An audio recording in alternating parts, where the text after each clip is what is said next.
Razumiješ, ja im tad govorim, ljudi, ovo što mi radimo, će me ugrobotirati. Ti si u jednom trenutku trebao za Partizan da potpišeš, pa je to propalo. Ja, ti si potpisao u stvari. Kod tebe sve naši trener. Pa jest. Ti kod odeš naši trener. Ne, ali to me spasilo u karijeri. Jesi ikad igrao s Tremu? Jesi imao Tremu ti koji igrač? Uvijek. Uvijek? A reci mi, onaj čuveni, duel sa LeBronom Jamesom. Šta je tu bilo? Prvi put, kad me opsuješ nešto fizički, kad me uvrediš to, imat ćemo problem. Prvo je došao doktor i rekao meni, kaže, imaš 48 sati su u kritičnom stanju, ali ja što volim kod Miška jednu stvar što nikom životu nije slabo čuo. Najviše me krivo samo što sam njim nisam priliku da radim. Da. A šanse drugi da preživim su minimalne. Dobar dan, dobrodošli. Novo izdanje XNO's Chat podcasta. Velika zahvalnost Swiss hotelu u Sarajevu na ustupljenom prostoru i to jednom zaista prelijepom prostoru. A za mene posebno zadovoljstvo danas, rekao sam u prošloj epizodi sa Dušanom Kecmanom, dva čovjeka koji su napravili moju karijeru. Dušan Kecman i današnji gost Mirza Teletović. Mirza, dobrodošao. Hvala. Pozdrav tebi. Hvala ti na pozivu i pozdrav svi tvojim gledalcima. Vidi, ajde pričat ćemo naravno, to je neizbježna tema, ali ja obično prvo pitanje postavim, koji ti je bio prvi sport? Prvi sport? Karate. I ti karate? I Kecman išao na karate? Pa šta ja znam, u to doba svi išli, znaš, kad je mali uvijek tamo i znam. Koliko si, što karate, onako je to? Pa nije tu preko puta moje kuće, žive, tu je čovjek bio, komšija koji je bio trener u karateu, ne znam, nija i sve ta neka djeca iz škole i to ili smo na karate, pa i ja sa njima, hajde malo se družimo i to. Uglavnom, ajde, krenuo sam od karatea, pa sam onda prešao na fudbal, pa s fudbala sestra mi igrala rukomet, pa sam onda rukomet igrao. Pa jesi igrao rukomet? Jesam, igrao sam sve sportove, mislim. Jesi bio dobar u rukomet? Pa jesam, realno jesam. Svi su mi sportovi više, nije da, fudbal sam prestao igrati jer mi je noga narasla na 46-7, nije bilo smisla više.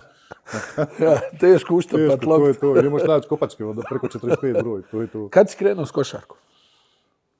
S košarkom sam krenuo, sve ću reći, možda mi je bilo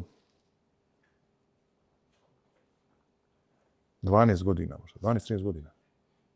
Ja, relativno, malo kasnije. Ja, malo kasnije to, Jesi bio već visok, jesi? Pa jesam bio kao da je visok i ja sam bio visok žgoljav, ne znam ja, ali bio sam sad vretenastavno, šta sam bio nekom mišićima, znam već tad kao tu neku fizičku predpoziciju da budem neki atleta. Ja, Hercegovac. Hercegovac, a stani, recimo, Jablanica realno više fudbal, je li tako, nego košarka? Pa jeste, ali realno Jablanica je uvijek volila sve sportove. Ja. Nije to bilo kao... Imali smo mi dobru tradiciju i u rukometu, imali smo dobru tradiciju i u fudbalu, i košarka imala finu tradiciju i to, i ljudi su uvijek, ti sad kad dođeš u Jablanica dosta imati neki kao trail staza za trčanje, ne znam nija, za hiking neki nešto i to, dosta su ljudi aktivni kod nas, što tiče toga, to nekog sporta i to. A reci mi, jesi u Turbini počeo da treniraš? Da. Jesi, I kako je krenulo? Jel te uopšte, jesi na prvu zavolio košarku ili je bilo haj visoke pa da proba da igra? Znaš kako, kod mene su rođaci počeli igrati košarku, pa dvojica, i Sejd i Adovamo tetke, sinovi, i onda sam sa njima na nekom stadionu, valjda mi tu igrali košarke i to sa njima i to, ja sam, kad vidim, meni uvijek bilo kao nisam ničemu dobar, moram to da vježbam, moram da radim, na tome to. I onda sam to ljeto bio, kod nas je na Rijeci bilo kupanje i to je bio trener Elvir Murat koji je trenirao u Turbinu. On me kao zovno, hajde, bit će to momci da igraju, ti si visok, vidite tamo igraš na stadion, hajde dođe pođeti. I tako sam počeo trenirati. Stan hladna Neretva, jel? Za kupanje. Pa nije, realno nije. Nije, a? Ma nije. Odmah mi smo odrasli tu na rijekama, na jezeru i to je nama bilo normalno. I sad, kad se vratiš na taj period, koliko si bio u Turbini? Koliko je trajalo to? Pa u Turbini sam bio do 14. svoje godine, 14. 15. godine je bilo to neko okupljanje kraljevske reprezentacije u Tuzli i onda sam odatle otišao u Tuzlu. I tu je onda krenulo, je li tako? Pa onda je tu krenuo ozbiljan rad, To je moj prvi susret sa ozbiljnim radom. Tad je to Sloboda Dita Tuzla bila klub koji je godišnje 4-5 hiljada djece prolazilo kroz klub, dolazilo na razne probe. Ne znam, mene je bilo najviše sada sliči to Megi, kao to što Mega radi sada, tad je to imala, tad je Sloboda imala taj slučaj. Ona kupila veliki tuzlanski kanton, puno je bilo djece stvarno, a znaš da iz Tuzle su uvijek izlazi dobri košarkaši. Realno je. Bio taj neki bazen, baza ta neka bila u kojem je uvijek bilo dobri sportista. Jel tebe neko snimio iz Slobode ili je to bilo kako ste bili tu na okupljanju kadetske reprezentacije? Ja nisam bio pozvan na kadetsku reprezentaciju. Aha. Ja sam tu došao onako kod mene otac i još tu Elvir, tad je bio Elvir Murat, ovaj trener i on i još jedan čovjek, hajde da odemo da dođeš da treniraš sa kadetskom reprezentacijom. Aha. I onda ja kad sam došao, sam vidio da sam 7-8 klasa bolji od tih koji su oni sve zvali. A niko nije znao za mene. Dobro, takvo i vrijeme bilo. Takvo vrijeme bilo. Nije imao ko ni da kaže. Ko je tad imao da skautira, sam malo pre smo pričali, YouTube, Instagram, Twitter, gdje će neko da te vidi. Pa sad, ja mislim sad ako si talentovan, imaš 9 godina da te znaju već već i to ozbiljno. Imaš doživotni potpisan ugovor, pa ako nešto bude od tebe, bude. Jeste. To je tako sad postalo i to je mislim da je to je realno tebe niko nije znao, jel? Ne, nije niko znao. I kad sam došao tamo, tad je kao zove Rahmetli Senad Bumrović, bio trener te kadetske reprezentacije. I bio je dobar trener, jako pametan čovjek. Ja? Onda on nazvao Sve Husarića, isto Rahmetli direktor, on je bio direktor Slobode Dite, jel? Se preselio nedavno, Rahmetli duši, bio jako sposoban čovjek što se tiče takvog angažmana mladih igrača i sve ostalo i kaže, znaš kako, neću ja ovoga da vodim u Francusku, da ga ne bi drugi vidjeli. Ne ozbiljno. A mi ćemo njega potpisati za Slobodu i to da dođe da igra nama za kadete i to. I to je odmah bilo čitavo ljeto, meni nisam još bio napunjen ni 15 godina. Onda su oni potpisali taj kao stipendijski ugovor sa Slobodom Dičom. Čuveni stipendijski doživotni. Ali bukvalno doživotni. A tad ti se seliš tad u Tuzlu, je li tako? 15 godina odselio u Tuzlu, a? Sam. Šta, roditelji su navraćali ili? Pa nije Tuzla daleko, otac, majka, valjda su nešto mijenjali, sestra mi je tu dolazila i to često kod mene, tu uvijek je neko bio, boravio. Druga stvar, kad pričamo o Tuzli, Tuzla je najpitomiji grad, mislim na području Balkana, jel? Bivše Jugoslavije, najpitomiji grad. Ja sam bio u svim gradovima, gostoprinstvo, prijatnost ljudi, kultura, odgoj djece, pristup strancima, ne znam nija, razgovor da te utiša, da ne znam nija. Svako malo me neko od mojih saigrača, roditelji su me zvali kod njih kući da dođem da jedem, sa mnom pričali, razgovarali, ništa trebalo nešto, što bude trebalo zovi nas, ne znam nija. Ljudi koji su bili u klubu i to, samo komunikacija sa igračima, razgovor, ne znam nija, odgoj djece, pedagogija i to samo Tuzla imala tad, to je. Ima i danas Ali ti si nekako uvijek imao svoju glavu. Pa jesam, imao sam na svoju glavu, ali oni su me realno usmjerili. I dali su mi prave smjernice, a ja sam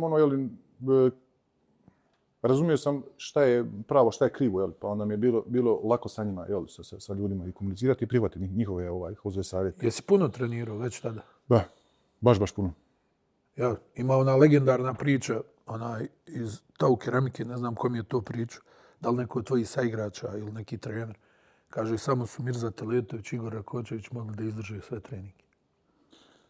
Pa gledaj, meni je Igor u tom momentu bio uzor. Ja. U Tau keramici, ali Igor Rakočević.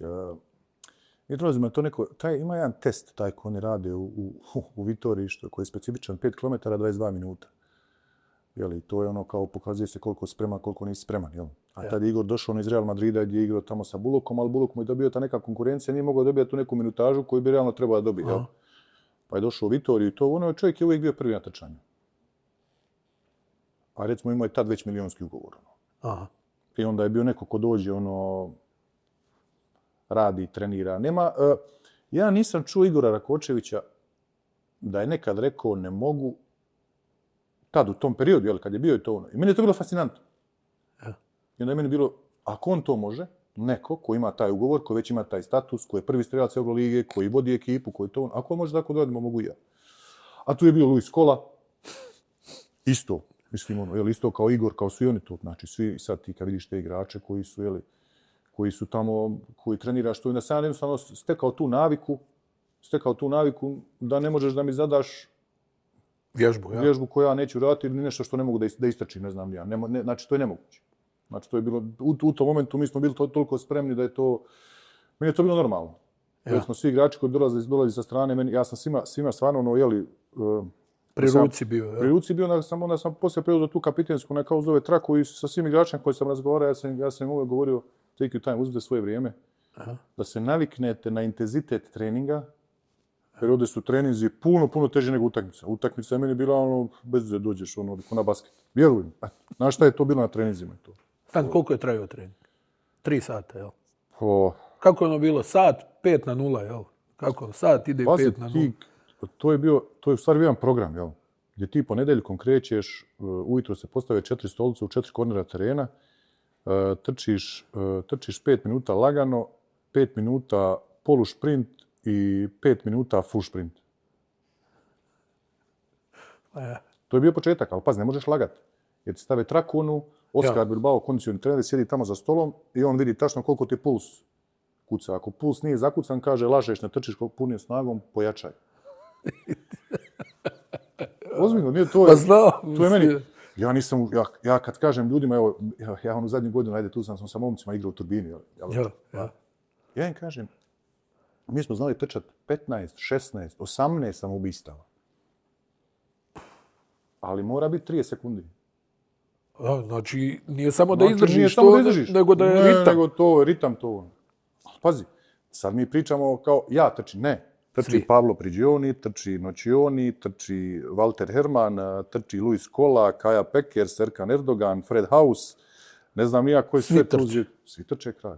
Zoran Planinić. Trči iz Okija. Trči Planina. Duša u nosu, ali trči. Ne, ali sad ne, to je takav sistem bio, takvo je, ali hajde, ja opet kažem, hajde sad da uzmemo sad tu Tau keramiku, pa pogledaj koliko igrača završilo NBA poslije. Da. Svi. Mislim, to je stvarno, znaš, ja ne mogu, evo sad kad se prisjetim toga kakva je to ekipa bila, jel? A ti si realno tu, treći, četvrti, jel?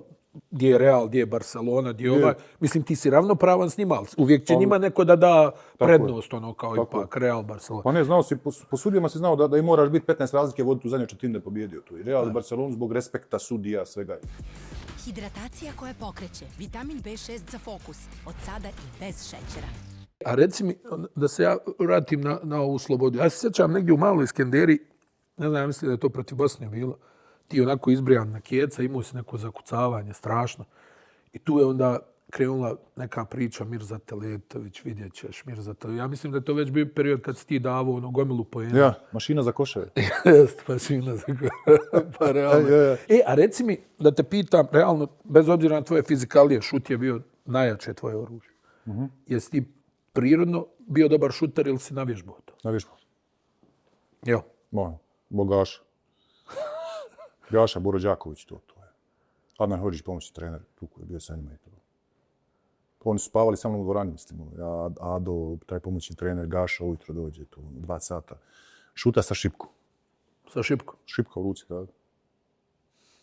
Ma ne, to je, pazi, takav tad bio sistem, mislim, tako se radilo. Oni su preuzeli od Juge, ostalo to tako da se trenira, da se radi, to ja sam... Dobro, Gašić je bio stvarno intenzivan što se tiče i količine treninga. Sve jeste, ali pazi, ja sad, mlađe te neke generacije, ne znam, ja sad, kažu meni što nisi kao koč, kako ja nekog da treniram sad, ja samo znam tako. Ja. To je nemoguće sad u ovom vremenu, to dovodiš, to je ono bi rekli maltretiranje djece, psiholozi, analiza. Svi bi došli da se... Ali stvarno je tako bilo. Ne, ali tako je bilo, šta, ti dođeš Koliko si trenirao u Slobodi? 6 sati dnevno, više?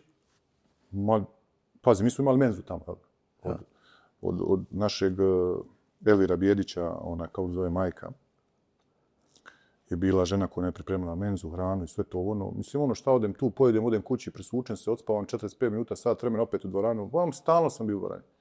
Ma ne znam vrijeme kad nisam bio u dvorani. Jedno meni otac govori, kaže, mirno, treniramo i to, ali pazi, Mejdan, velika dvorana, tad nije imala, neće ne upaliti niko grijanje, tokom... Zbog vas, ja. Zbog nas to, Ti majsto treniraš u potkuši, razumiješ, dimi iz tebe, znaš ako je to su bila, hladno unutra, ko ledena dvorana. I znači, tako si nabacio šut. Jer je tvoj šut stvarno nekako bio bez obzira na tvoju visinu, bekovski šut. Da. Ti si šutirao ko bek, iako si visok 2,5. Pa gledaj, To je rijetkost. Pa gledaj, Gaša, onaj kao zove i ovaj pomoćni trener tu kad su bili Adam Hodžić, oni su uvijek govorili kao ono, ti treba da izađeš iz stagera, ono, stagger screens, ono, kao treba da se krećeš kao dvojka, da izlaziš iz blokova, moraš da budeš onaj brzi, to je košarka koja dolazi. A oni su koliko su oni prije, oni su 10-15 godina to unaprijed vidjeli šta će to dolazi, kako to dolazi, ne znam, nije, taj stretch four i to ono. Da. Ali to je, recimo, mene je najviše nervirali ti NBA scouti, pošto oni mene već tad bili počeli da prate, razumiješ? Ja sam ono, da, kao Treviso, Eurocamp, onaj, ne znam, nija i to ono. Si bio u Trevisu, da, jesi? bili ono, tad je ono bio... Tebi se to sve nekako brzo izdešavalo, to je brzo, ja sam kao 2 godine, ono, kao sam bio sam u Tuzli trenirao, nisam nigdje bio nešto puno, i onda sam došao tu, ono, protiv Širokog Brijega, ne znam, nija prvu utakmicu koju je pustio Gaša, ja dajem 40 poena i to je onda, ono, jel, ono, sjedi na klupi, ne igra nikako, odjednom sad kao najbolji igrač. Kako si tad davo koša? Pa igrao sam dosta ispod koša. Aha. Igrao sam dosta ispod koša, ja sam imao dobru ležnu tehniku. Samo što meni realno nisu dozvoljavali zbog superiornog nekog šuta, a sam ja imao vrhunsku isto ležnu tehniku. To je meni Deki Milović pokojni rekao. Kaže, ja ne mogu da vjerujem tebe negdje da igraš leđima. Prvo kaže, jak si ko zemlja, visok si, duge ti ruke ispod koša je to ono, ti treba da igraš ispod koša je to ono. On kad je bio u Valenciji, Haris Medinović, razumiješ? On kaže, jer ja njega čuvam dole, razumiješ, leđima i to ono, on kaže, rijetko ko mene može čuva leđima. Rijetko. Znaš, baš ono, rijetko ko. Ali ja sam ono, fino sam ga pratio i to ono, opet i Deke ne možeš čuvati, to je nemoguće. Ono, može ga samo da mu smanjiš neke poene i to. Ali on meni govori tada, Haris Medinović isto, ti mora pođeš da igraš leđima i to. Ono, tek tamo negdje moju, možda prezadnju godinu sam ja počeo da igram leđima kada je Duško Ivanović ono rekao, ajde, pustit ćemo ti idole da igraš. A stani, ti si ono, kako si recimo, ti 40, kako, jel na šut za 3 poena, ne, na kontru? Kombinovano sve. Od kontre, šut za 3 poena, igram leđima, poludistanca, fade-away, ne znam, nija to ono. Ja, ti si fade-away, ono, ja šutirao iz okreta. Ja iz okreta to ono. Ja sam imao stvarno dosta onaj, kao zove ti neki mogućnosti to, da igram u tom kvadratu, ono, da mi daš lop da igram u kvadratu, ja ću dati koš ovako, onako, ono. I druga stvar sam bio, imao sam neke možda atipične, ono, pokrete sam bio puno, sam na neki 2 metra 5-6, sam bio puno agilniji od ovih, da kažem, standardni tad centara. Jer sam ja već otišao bio, ono, tu je bio Stipe Šarlija, ne znam, sa sitnom tehnikom. Ja, ono, svi su oni bili, razumiješ, sporiji to, ono, ali ja sam bio puno brži od njih, puno pokretniji to, ono. I još igrao iznad Dobruča. Još igrao iznad Dobruča, to je to. I stani, jesi ti tad bio najbolji strelac lige, jesi? 30 poena po utakmici i ovako 11-12 skokova. Kolika ti je minutaža bila? Nije velika, jel? Minutaža? Pa i 30-35 minuta. Jesi, a već tad ono... Tad sam već krenuo dao mi već minutažu da igram, ono, dosta je to. Tad sam bio prvi strelac lige i prvi skakač lige. A šta su rekli skauti za tebe? To je skrenuo. Twinner. Kao nisi ni 3 ni 4. Nisam kao ni 3 ni 4 kao između to ono. A sad ti igrači su najplaćeniji. Najplaćeniji. Ja sam bio puno ispred svog vremena. Yes. To me je koštalo. Neozbiljno, kad sam došao u Treviso, sad tu je Bargiani, Bellinelli, ne znam nija, Ponkrašov, svi ovi, Francuzi ovi, svi, Martin Gortat, ne znam nija. To je ta moja ta generacija koji su bili Rokoleni Ukić, Drago Pašalić, ne znam nija, Mile Ilić, jeli. Tu smo mi bili, jeli, ovi Balkanci, to ono, i oni tad dolaze, bio sam, tad sam bio najbolji igrač na kampu, dobio sam na sljedeće godine bio među 5 najboljih igrača na kampu, pa najbolji strelac kampa, pa najbolji za takmičenje zakucavanje bio to. Uglavnom, ja sam stalno bio tu, ali su uvijek neci bili ti koji su pratili, znaš. Stvarno? Pa pokojni Rob Marcis. On je to uvijek, od Slobode do Belgije, on uvijek mene prati. Kako je došlo, molim te, da odeš u Belgiju? U Ostende? Znaš da je Belgija izglasana za najdosadniju zemlju na svijetu, ja mislim. Neka anketa, gledao sam. A meni nije bilo dosadno. Pa dobro, ti si bio u dvorani. Kako je došlo do Ostendea? Ti si u jednom trenutku trebao za Partizan da potpišeš, pa je to propalo. Ja, ti si potpisao u stvari. Pa potpisao je. To je bio razgovor kao uzeo mog oca i Miška. Da, ako dođe do tih nekih... A prvo moram anegdote da ti ispričam. Ajde. Sad, potpišem za Partizan i to ono. I zove mene Dule. Kaže mi, ja mu govorim, sad mi pričamo i tako, sad on mi priča koncept šta, kako se igra i to ono šta. To je meni najviše mi krivo, samo što sa njim nisam imao priliku da radim. Stvarno? Da. Jer ja mislim da bi puno brže napredovo, da bi prije došao do možda i do NBA i ranije i sve ne znam li ja. Tačno. Ali, tako je bilo kako je bilo. Uglavnom, ja. Mene je ono, pazi, ja sam opušten, jel? Opušten sam, nisam ja sad da sam nešto sad kad razgovaram s Doletom, ja čovjeka slušam, jel, pozorno, pa veliki respekt poštovanje. Ja. Kaže, ja mu govorim, trener, pa eto malo je naš nezgodno, ipak ja sam, dolazim, sad da ne bude to nekog određenja na nacionalnoj osnovi, znaš, Ja. Kaže on meni, ajde mali, sad te boli jedna stvar, ime zovu, kaže, Dule debelja svinja, pa ja opet ništa. Ja ga znaš, kao slušam, ma kao opušteno, znaš, šta te boli briga? Ma ne obraćaj pažnju, igra košarku i to je to. I uglavnom, dolazi do ti neki tamo. Ja. Ne znam je.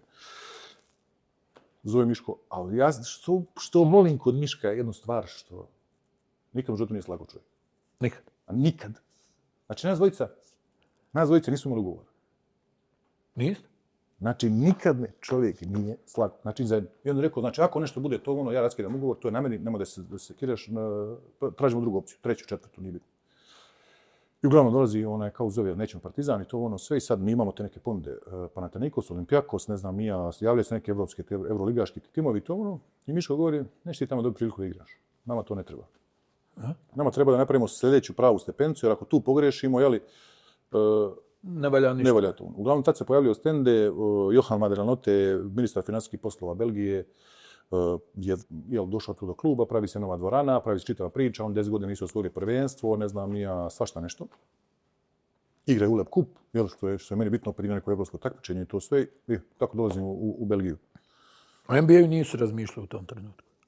Ne, jer, pazi, nije NBA tada.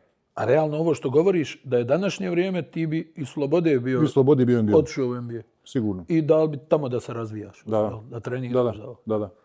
Samo što, jeli, u tom, kad čovjek pogleda u tom periodu koji sam ja bio, koji su igrači bili, kakav NBA bio? Da, drugačiji je bio. Drugačiji puno NBA. Pa nije bilo mladih. Nije bilo mladih igrača. Nije bilo mladih. Niti iko razvio išta. To je to. Znači, proizvodi ili te nema. Ja. Odmah gotov proizvod dođe i to je to. Tako je. Aha.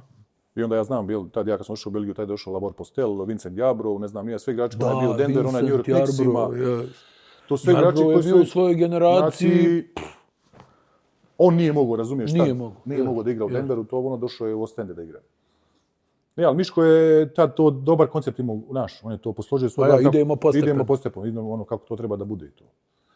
I onda šta je, igrao sam te 2 godine u Belgiji, gdje je došao Vesa Petrović, pa došao Elvi Rovčina, pa Damjan Rudeš. Ja i Damjan smo došli zajedno. Ona kao zove tu prvu godinu, to kao mladi igrači, i to ono kao dijel nade koje treba da se razvija i to je to. Pa smo dvojice došli u NBA i napravili zajedni karijere. A stani, kako ti je to izgledalo? Je li u Belgiji drugačija košarka bila, jeste? Pa jeste, drugačija je puno opet, iako sam ja bio... Puno Amerikanaca, jel? Puno Amerikanaca, ali ti znaš da oni dosta vežu za tu neku francusku košarku, recimo. I oni imaju to dosta fizikalnije, znaš, dosta je udaraca više, manje se faula svira, dosta se kontakta dozvoljava, ne znam, nija je to ono. I što je meni bilo fantazija. A imao si prostor da treniraš, jel?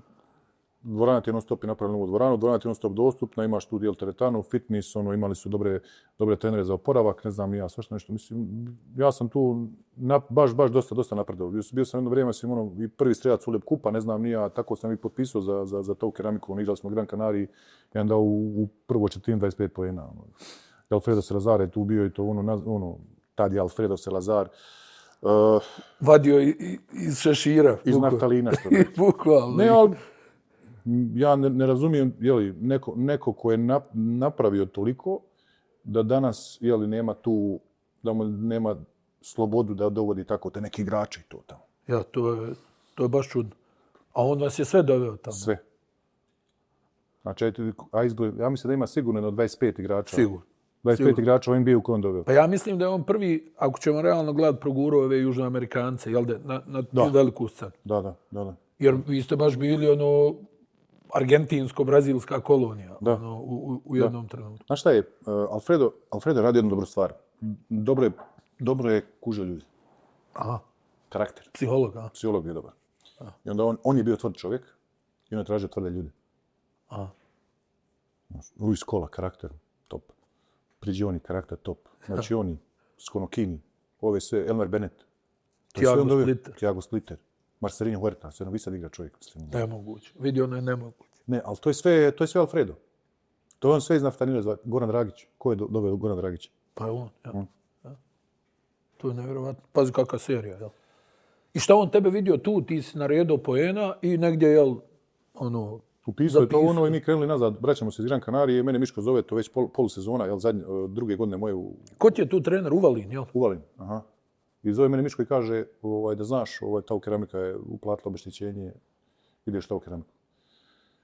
I sad mi idemo na to, ja Miško kaže, aj nemoj, molim te da idem sad na polusezoni, mislim, nema smisla, znaš, da ostanem, da igram do kraja sezone i to. I tad smo osvojili prvenstvo u Belgiji.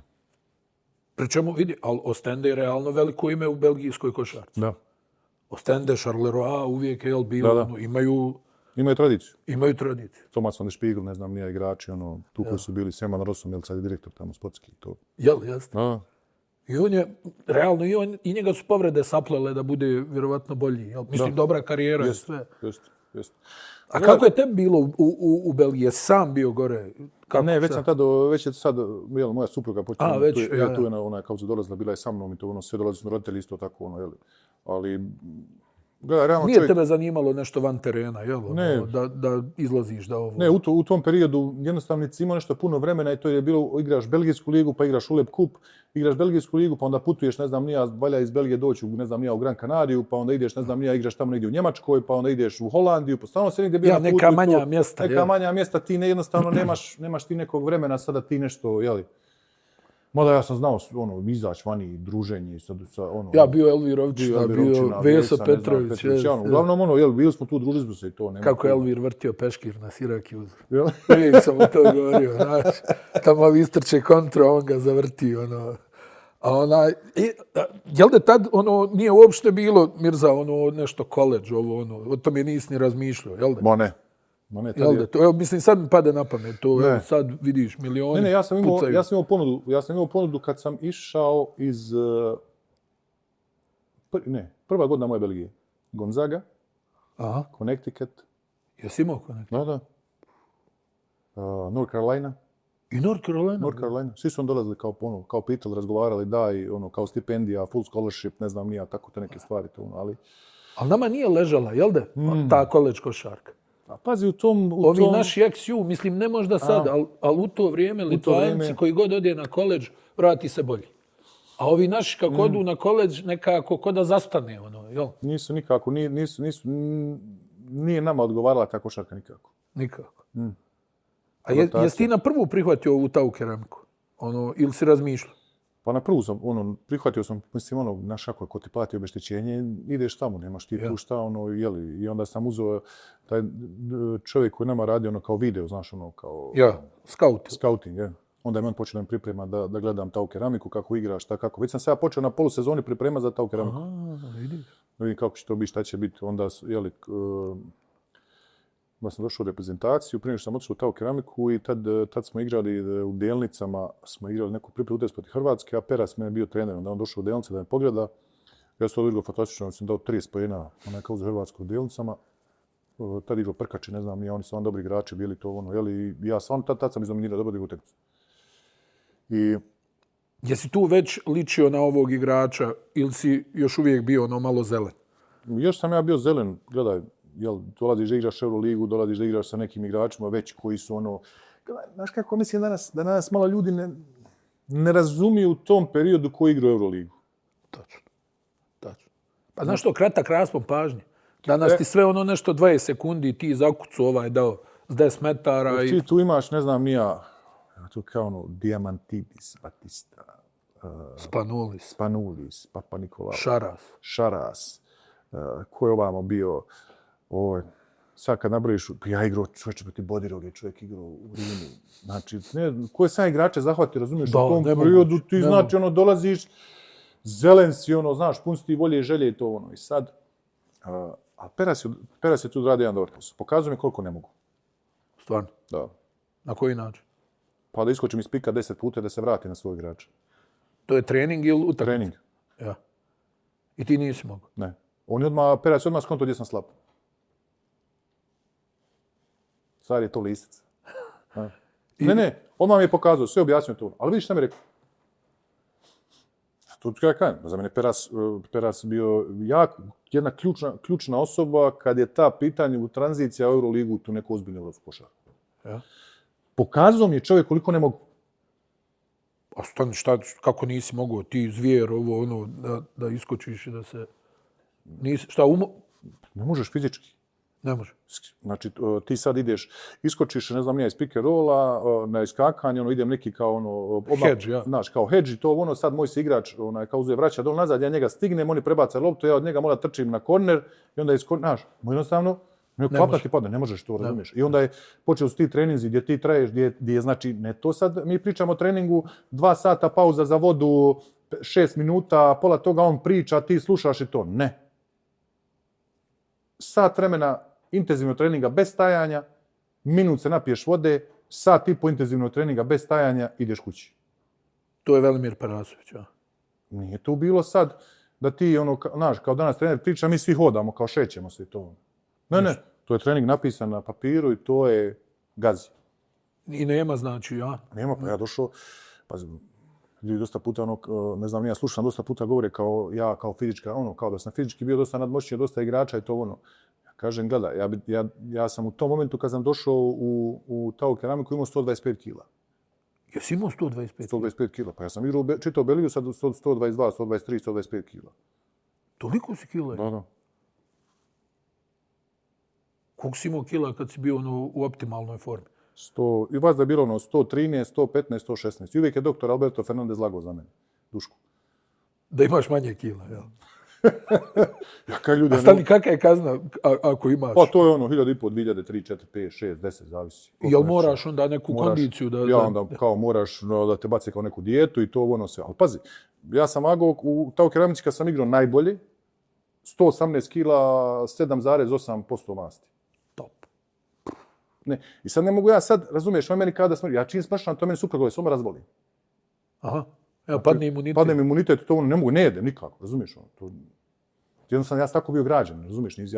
Ja sam sa... Jesi vodio računa šta jedeš? Da, pa pazio sam to, morao sam da pazim dok igram i to, razumiješ? Morao sam da budem tu neko optimalno, kao zove kondicije. A sklon si bio da nabiješ kile, jel? Sklon sam bio da nabijem kile, ali gledaj, daleko od toga što ja sam to njima uvijek govorio, ja kad sam došao u Slobodu, sa 14 godina, 15 godina imao 108 kila, sa 16 godina imao 111, 100... Znači ja sam uvijek bio krupan, razumiješ? Sad, kad meni neko dođe i kaže, sad ti moraš, kaže meni u Tau keramici može imaš 111 kila. Pa ja imao 14 godina 111 kila. Kako ću sad ja, razumiješ?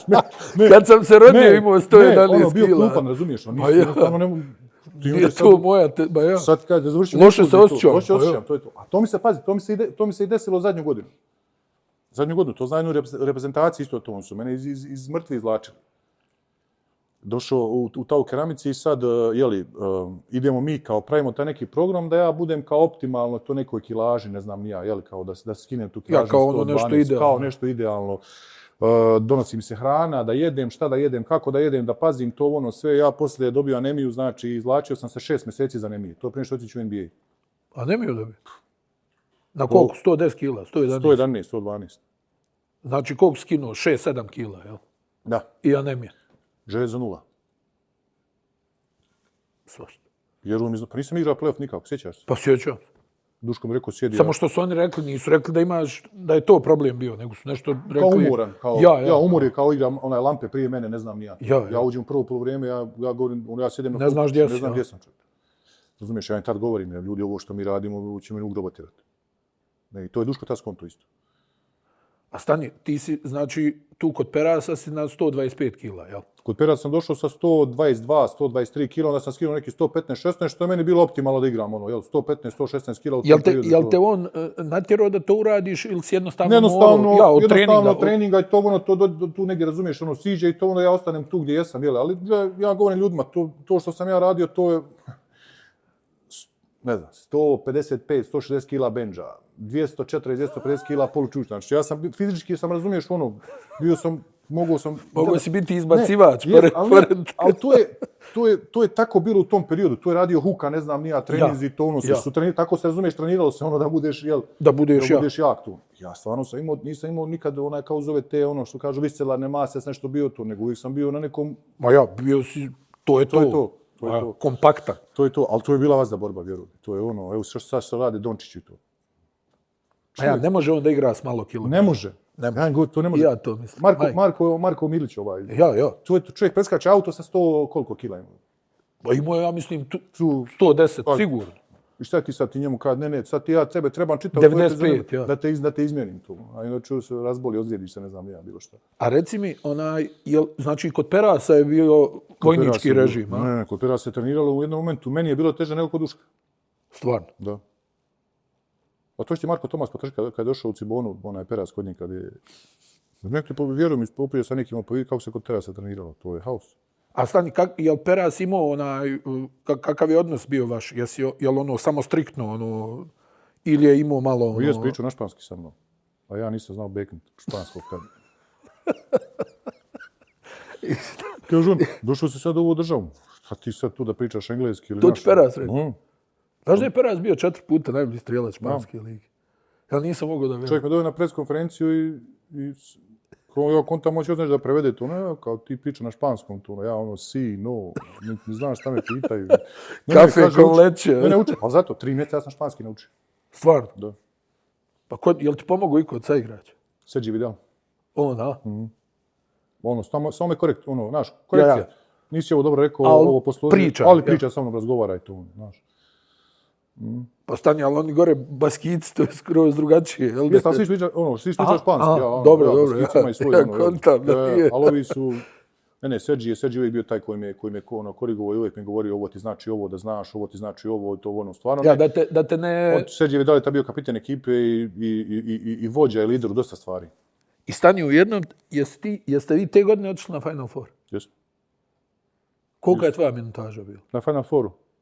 Ne, nego generalno u sezoni. Generalno u sezoni, tu prvu sezonu sam igrao možda nekih, pošto su oni Perasa zamijenili tamo negdje pred kraj sezone. Ja, on je imao srčani udar. Nije imao srčani. A nije? To je bilo, ajde da ima izgovor, jer je narod u Vitoriji volio Perasa puno, pa da ne bi bilo kao medijske hampe i to. Stvarno? Da. I on je mene, kako se zove... Jes, nešto je malo čovjek imao, ali nije to ništa bilo ozbiljno da on ne može bude trener, jel? Da. Pa ja. Nego Peraz je god bio, ljudi ga vole. Znaš, ljudi su ga volili i onda sad teško je to sad ti narodu sad da preneseš, jel, što smo kao smijenjen, ja. Legendu, jel, koji je bio tu igrao i Vitoriji. Ja se sjećam, jel to bila ta godina, Mirza, onaj kup Španije gdje ste vi izubijali sve? Jel to ta godina bila? Ili je to godinu kasnije bilo?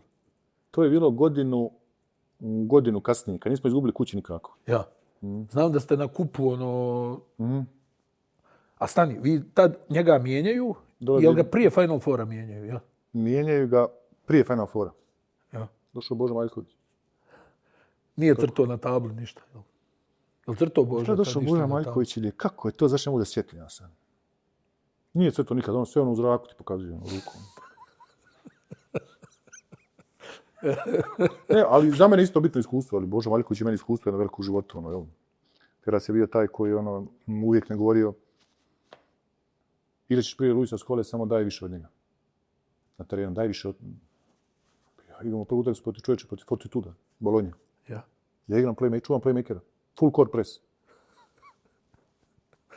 Ne uzbiljno. Ne može čovjek da prođe, Peras ne može da vjeruje.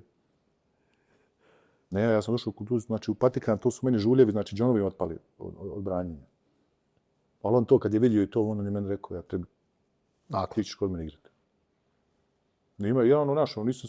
Nikad u životu nisam imao, mi na treningu, došli sad, sad te svi malo ispitivaju, udaraju te, čupaju te, znaš to. Ja, da vide kakav. Ja čitavu ekipu izdegenečim. Neozbiljno. Je li bio noći tad? Ne. Nije. On je došao moju 4. ili 5. godinu došao. Ko je bio od Argentinaca tu? Skola. Skola bio. Prigioni. Kako izgleda? Jeste sačuvali ti Skola na treningu? Da. Je li težak za čuvanje, jest? Pa jest u tom periodu meni bio težak za čuvanje. Skola ima puno kretnje, ali u desno. Aha. Sve u desno. Ne, ja znam, ja sam godin bio učuvao. Uvijek su meni stavili da ga poslije čuvam to. Ja, ti ga najbolje znao, ja. Vrhunski igrač, pazi. Ja ti kažem, Skola u Evropi je jedan od najboljih četvorki koji je igrao u zadnjih 20 godina, ne znam, ja ono, jel? Neko ko se adaptirao u NBA da šutira, ko nije imao šut nikako. Sjećaš da nije imao šut? Nije imao šut. Nikako. Ali je dole bio vješt, ono, strašno, jel da? Nevjerovatno. Nešto. Pazi, Znaš šta me nerviralo kod Skole uvijek? Što stalno misliš da si blizu. Kao imaš ga, a on ti da koš. ne, to je to njegovo, jer meni je moja mogućnost od njega da čuvam je bila da se sa njim trenirao. Ja. Učio me. Aha. Znaš, ostali bi ja sa njim posle treninga, pa bi radili... A nije bio škrt, jel? Hoće da pokaže, jel? A imao strašnu ležnu tehniku. Imao fantastičnu ležnu tehniku. Ljudi ne shvataju kolika je ruka kod Luisa Skole, kolika mu je noga i to. Znaš, ono, čovjek je Ogroman, bio, ja. ogroman je, ali imao finesu, znaš, to je nešto, razumiješ, nevjerovatno je to ono. Ali Ja, osjećaj. Ono, osjećaj to ono, sve. To je, gledaj, oni su prije što sam ja došao nekad, osvojili su kup kralja i prvenstvo, ali dugo je to prošlo. Luis Skola nekad nije bio tad, nije bio glavni igrač. Ono. Ja, što je jedna stvar specifična za to keramiku. Jel? Uvijek se čekalo da se poslože pravi igrači. Recimo, mi nismo bili pravi igrači. Koliko Duleta u Partizanu. Recimo, mi nismo bili pravi igrači za Luisa Skolu. Ni ja, ni Thiago, ni Marcelo, recimo, nego čekaš kad će da se poklopi. Čekaš red, ja. Znaš, i onda su napravili tu kombinaciju, ono, kad su došli, ne znam nija, kad smo osvojili prvenstvo, kad je bio Zoki, Igor, ne znam nija, to jednostavno je bila dobra hemija. Aha. Jednostavno dobro posloženi igrači između sebe. Nema veze, nama Igor treba da šutne 30 puta po utakmici, mi se svi borimo da Igor šutne 30 puta po utakmici. Treba na Zoki da šutne 10, ne znam nija, ovaj. Kako su tvoji zadaci bili? Jel ti kod Bože bilo drugačije nego kod Perasa? Pa ja kod Bože kad sam došao, mislim da ja i Boža nismo imali nikako razumijevanje jedan drugog. Znači, Boža nije imao vremena za mene jer on imao pritisak rezultata. Znaš, ali isto tako, kasno je skonto da mene puno poštuju. Aha. Znaš, već su oni u tau keramici, a druga stvar, slačionice. Ja, tu nema laži. Tu, znaš, ja nikad nisam, ja kažem, malo je to specifično, ali ja sam u svakoj ekipi bio kapiten, koji sam god igrao. Jel da? Jer nikad nisam stavio zadnji, uvijek bi stani prvi, uvijek kad bi bio neki kao uzeo problem i to uvijek bi bio ja taj koji bi rješavao te probleme od sam izlazaka igrača do, ne znam nija, neki gluposti kad bi napravili, ja bi sa njima razgovara i ne znam nija, kad bi dođe neki igrač koji realno nije za ekipu i to mi bi ga se riješili, razumiješ, tog igrača kad vidi da nije, recimo, ne znam nija. To jednostavno, tako je bilo, to su bile te neke stvari, a ja sam to već bio preuzeo od onaj kao zove tim neki, iako su tu bili igrači puno onaj kao zove koji su bili iznad mene što tiče i plate i ne znam nija i statusa, ne znam nija svega, ali ta neka, taj razgovor u slačionici, priče i to ono, sve dosta se ti neke stvari odvijalo oko mene, jel? A posle Bože dolazi Neven Spahija. Jest. Kod tebe sve naši trener. A jest. Ti kod odiješ naši trener. Ne, ali to me spasilo u karijeri. Jel? Spasilo me tu u karijeri. Ja ti kažem, jer mi, uvijek naši treneri, naš mentalitet, naši ljudi imaju razumijevanja. Imaju razumijevanja za tebe. Ja. Jel drugačiji bio Neven Spahija od ove dvojice ili je bilo isto? Pa Neven je bio drugačiji. Neven je... mislim da je Neven je raja. Aha. Ja. Sa Nevenom drugačije raditi, on je ima taj... Kod ti i ja, možemo, znaš, Možeš šta hoćeš. Razgovarat, pričaj to, i on ti lako ti objasni, znaš, nemaš ti mislim da ovo ne radiš dobro i to mislim da bi ovo treba da popraviš, mislim, ako to popraviš, dobit ćeš ovoliko, igrat ćeš ovoliko. Ne galami, ja? Ne galami, znaš, nije, ali ima isto periode kada neke stvari, razumiješ, naljute to, ali vidi, mi smo sa Nevenom osvojili prvenstvo. Što je ozbiljan poduhvat bio u to. Ozbiljan poduhvat, za to vrijeme Barcelona prvak, kao zove Evrope, ne znam nija, Madrid tu sa njima negdje u vrhu, borba i to sve. Ali plus Unikaha, plus ovi, oni Valencija, vidi.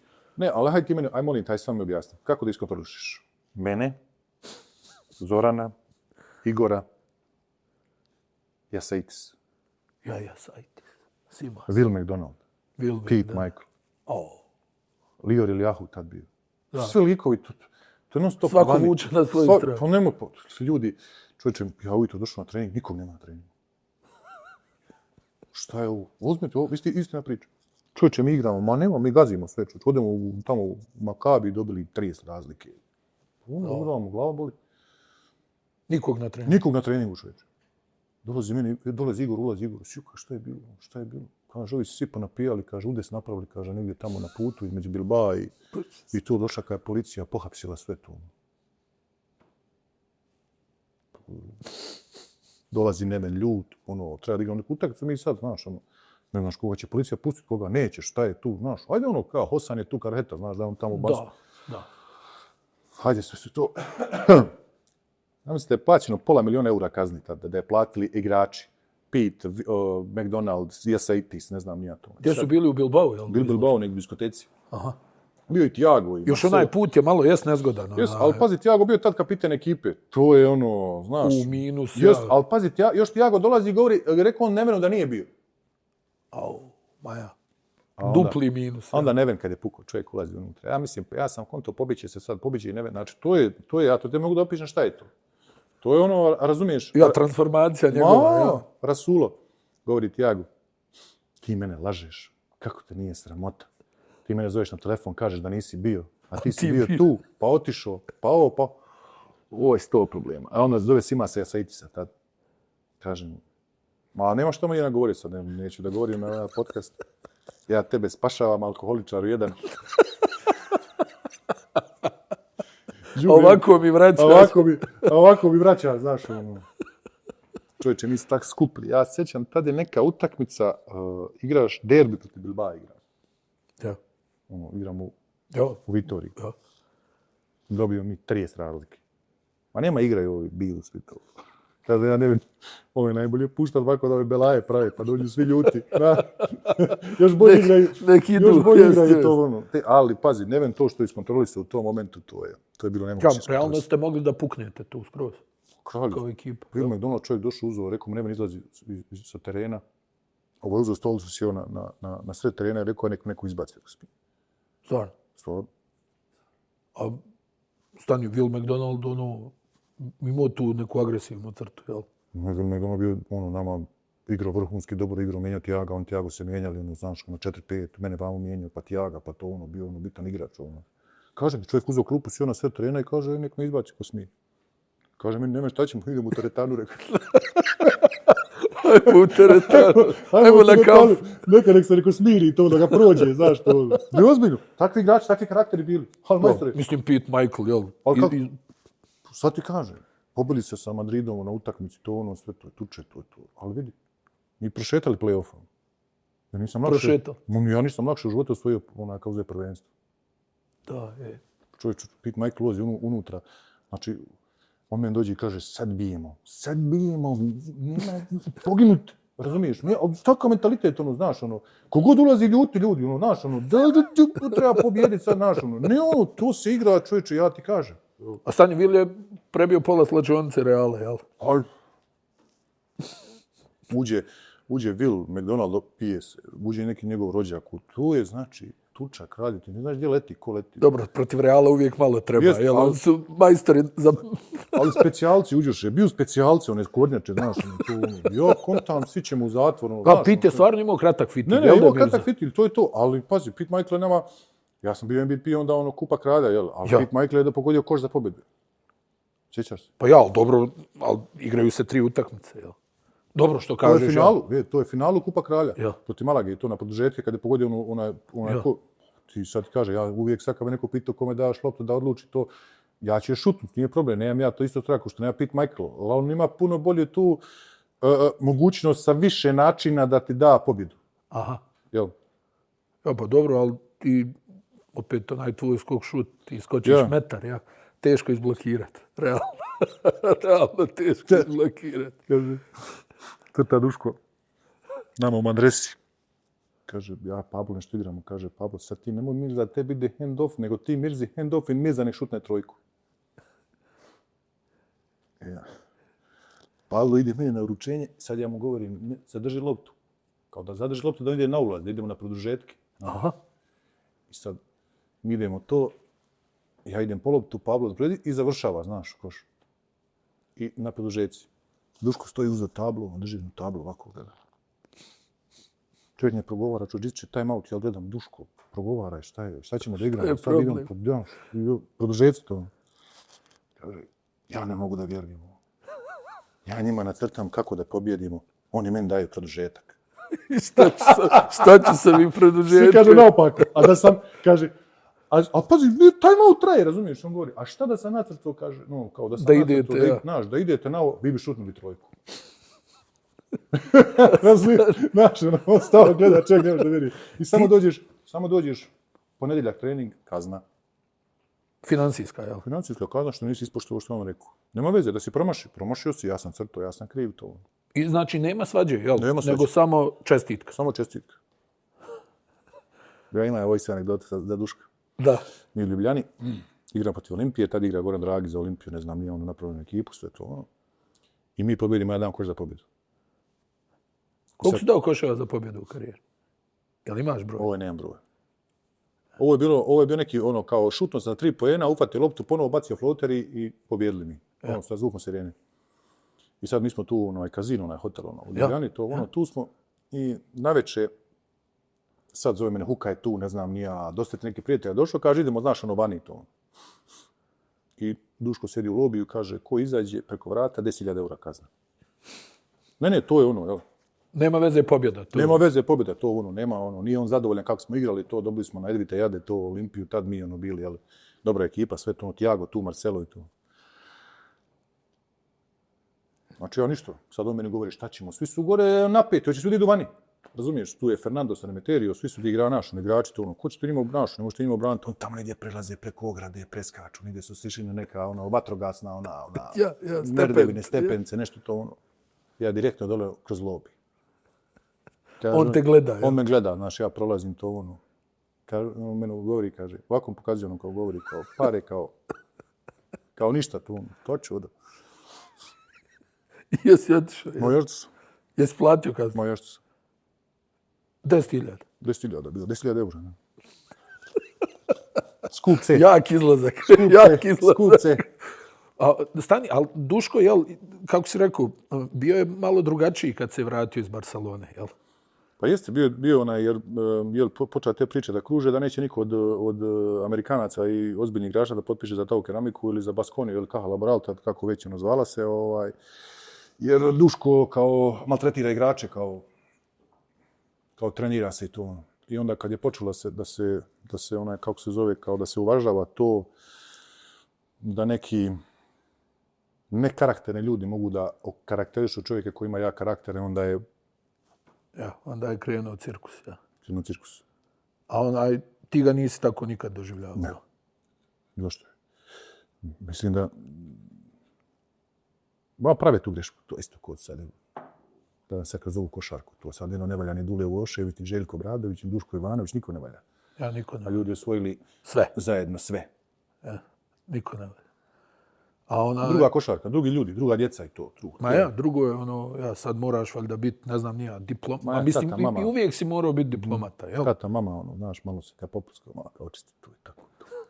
Moraš razgovarati sa njima i tu pričati. Ali nije druga vremena skroz, ne, to je. Kad mene pitaš što nisam košarci dosta puta, kao što nisi to, ne mogu, kako ću ja. Kako ti sad? Nije to to. Nije to to.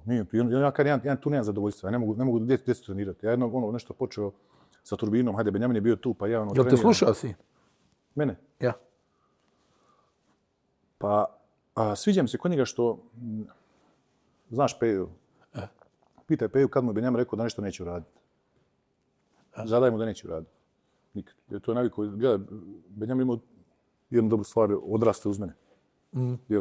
Ti si vodio porodicu svuda, jel? To je svugda i to. A onda, bijeli majka Maja, moja supruga, ona bi uvijek, mislim da ide na trening. Pozdrav za Maju. Majo.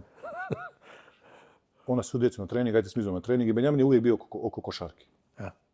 Mi kad smo osvojili prvenstvo, Meho Kodruga držao na ramenima kad smo osvojili Vitoriju. Prvenstvo je to. Stari golfer. Eto ga još jedan Hercegovac. Ne, i jeli, ja sam govorio da jednostavno bez rada, bez dobrog rada i to ono, možeš ti jedno vrijeme trajati na talenat, možeš jedno vrijeme trajati na neku finesu, nešto to ono. Na fintu, to ono, ali poslije kad dođe, što bi rekli ono, da moraš primiti udarac, ti će odustati prvi. Kad moraš u bradu primiti, Što kaže, ja uvijek sam volio ovog Vidić, Nemanja kad dođe, kaže, glavu stavlja da neko nije ni tio nogu, jel? Moraš taj mentalitet da imaš. To ili vrhunski sport, jel? I to, samo tako, kaže oni, a Luka Dončića to... Gledajte, ljudi, nemojte da pričati kako Luka Dončić trenira i radi. To ono samo što vi ne vidite. Šta je To on? je jedan čovjek, jel? Ma gledaj, ti kad pogledaš... Mislim šta god, jel tako, Mirza? Ne možeš taj primjer uzeti sad, ne znam, kažeš, evo kako je Michael Jordan, pa to je Michael Jordan. Ne? Ne, ali uzmeš primjer, ja kažem, svih ti neki uspješni sportaša. Jel? Pa uzmi Kobija, kada on zna Kobi. Se opet kaže, Kobi je trenirao više nego mi svi. Točno. Samo što on to u svoj glavi drugačije posložio. Jel? Ja. A sad ti, jeli, kad dođeš kao trener, kao Dule Željko, ne znam nija, to ono kad dođeš natraš sad ovoga nekog igrača, to on slomi se ljudi psihički, kao, ja ne mogu, ja kao, znaš, kao, pa stan ti za to plaćen, majstor. Tačno. Ti si plaćen nenormalno. Ako ništa, budi profesionalac. Pa nenormalno si novac plaćen za to. To kratko traje, to ljudi isto dijeli na kontent. Ta karijera je to, sad si tu, sad te nema. Ali vidi, Prođe 10 godina ovako. ovako, a da ne računam ozljede.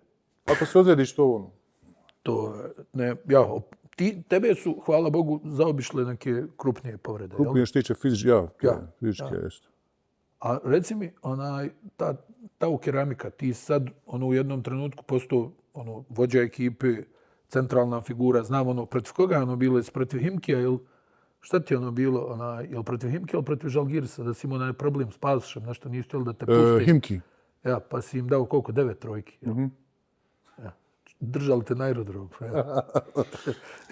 To je ta tranzicija BH pasoša, iz digitalnog u, ne znam, nije je li bio obični to da tamo kad smo došli na granici smo i sad, meni to bilo, ljudi dolaze, stavljaju mi lisice, gdje ću sad? Uzbiljno, lisice mi stavljaju to, idem kao to neki stakleni zatvor i to. I sad ja sam tu na aerodromu u tom zatvoru. I sad tu je neki novinar, tad su bili olimpijski igre, nešto Vancouver, ne znam nije gdje su bili olimpijske igre, nešto, jel? Zimski. Ja.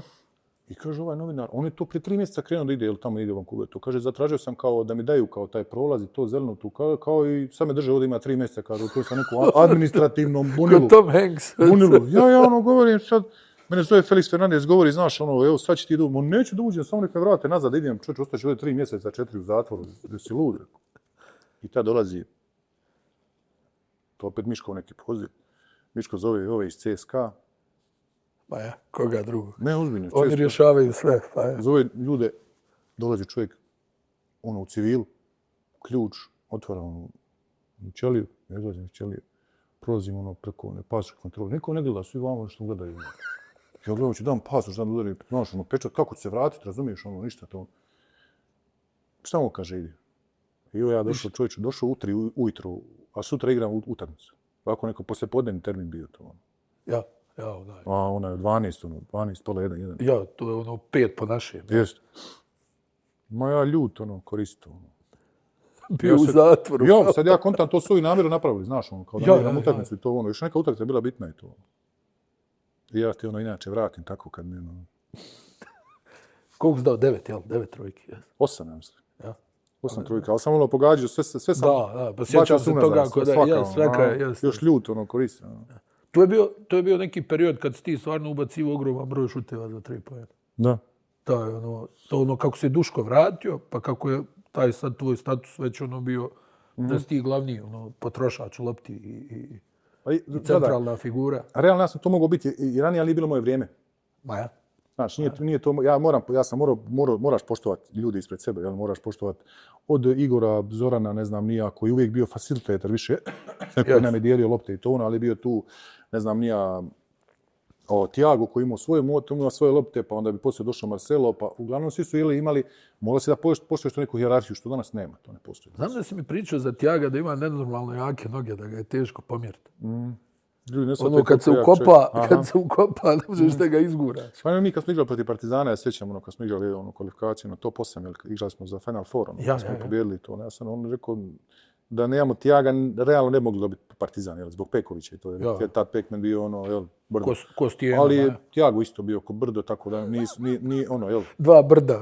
To je to, kad se njih dvojica sastanu i to, ja sam rekao imamo tu prednost, A vi pobjeđujete u finalu ACB-a najjaču Barcelonu u istoriji.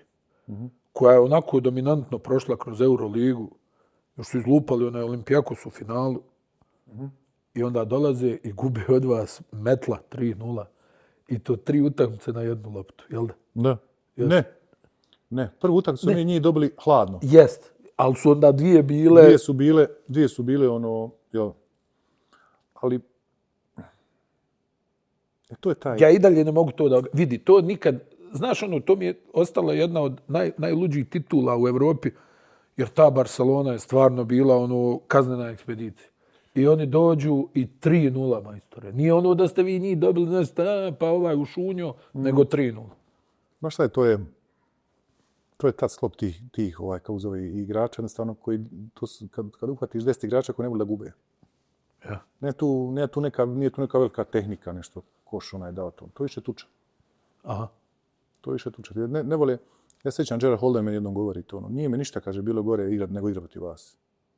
Šta, toliko ste tukli, a? Kaže on, to, kaže, kad vidiš ono, to je, kaže, 5, ali kaže, svite, kogod uđe bije. Ja, nebitno. Nemoj za košo to. I onda to, znaš, ja, ne vole ljudi da igraju ne vole ljudi tako da se znaš. A Barcelona je bila koja ima toliko talenta, toliko finesa i to ono, ali nisu volili tuču. Onda su mi pretukli samo. A pazi, realno u Španiji se nije puštala toliko ta kontakt igra, je li tako? Pa gledaj, uvijek je ona priča išla. Kaže, ako te bije jedan, svira njemu faul. Ako te biju dvojica, već manje. 3 i 4, zamisli 10 igrača igra isto. Pa ja, u istom. 10 igrača u istom intenzitetu tuče. To ne možeš pobijediti, to je teško. Znaš šta je isto tvoja, recimo, neka sreća bila kroz karijeru? Igrao si sa dobrim playmakerima. Jesu. Pazi, Marcelinho Huertas, čovjek traje sad 42 godine. Ja ne mogu da vjerujem, vidio one Tenerife su starije od onoj gerijatrija koja nije viđena. Tamo, ja mislim je prosjek 38 godina. Tamo je mlad igrač 32. Mene je Pablo Prigioni naučio šta je pravi playmaker. Jel da? I to danas nema. Šta je bilo specifično kod Pabla? Nije imao šut.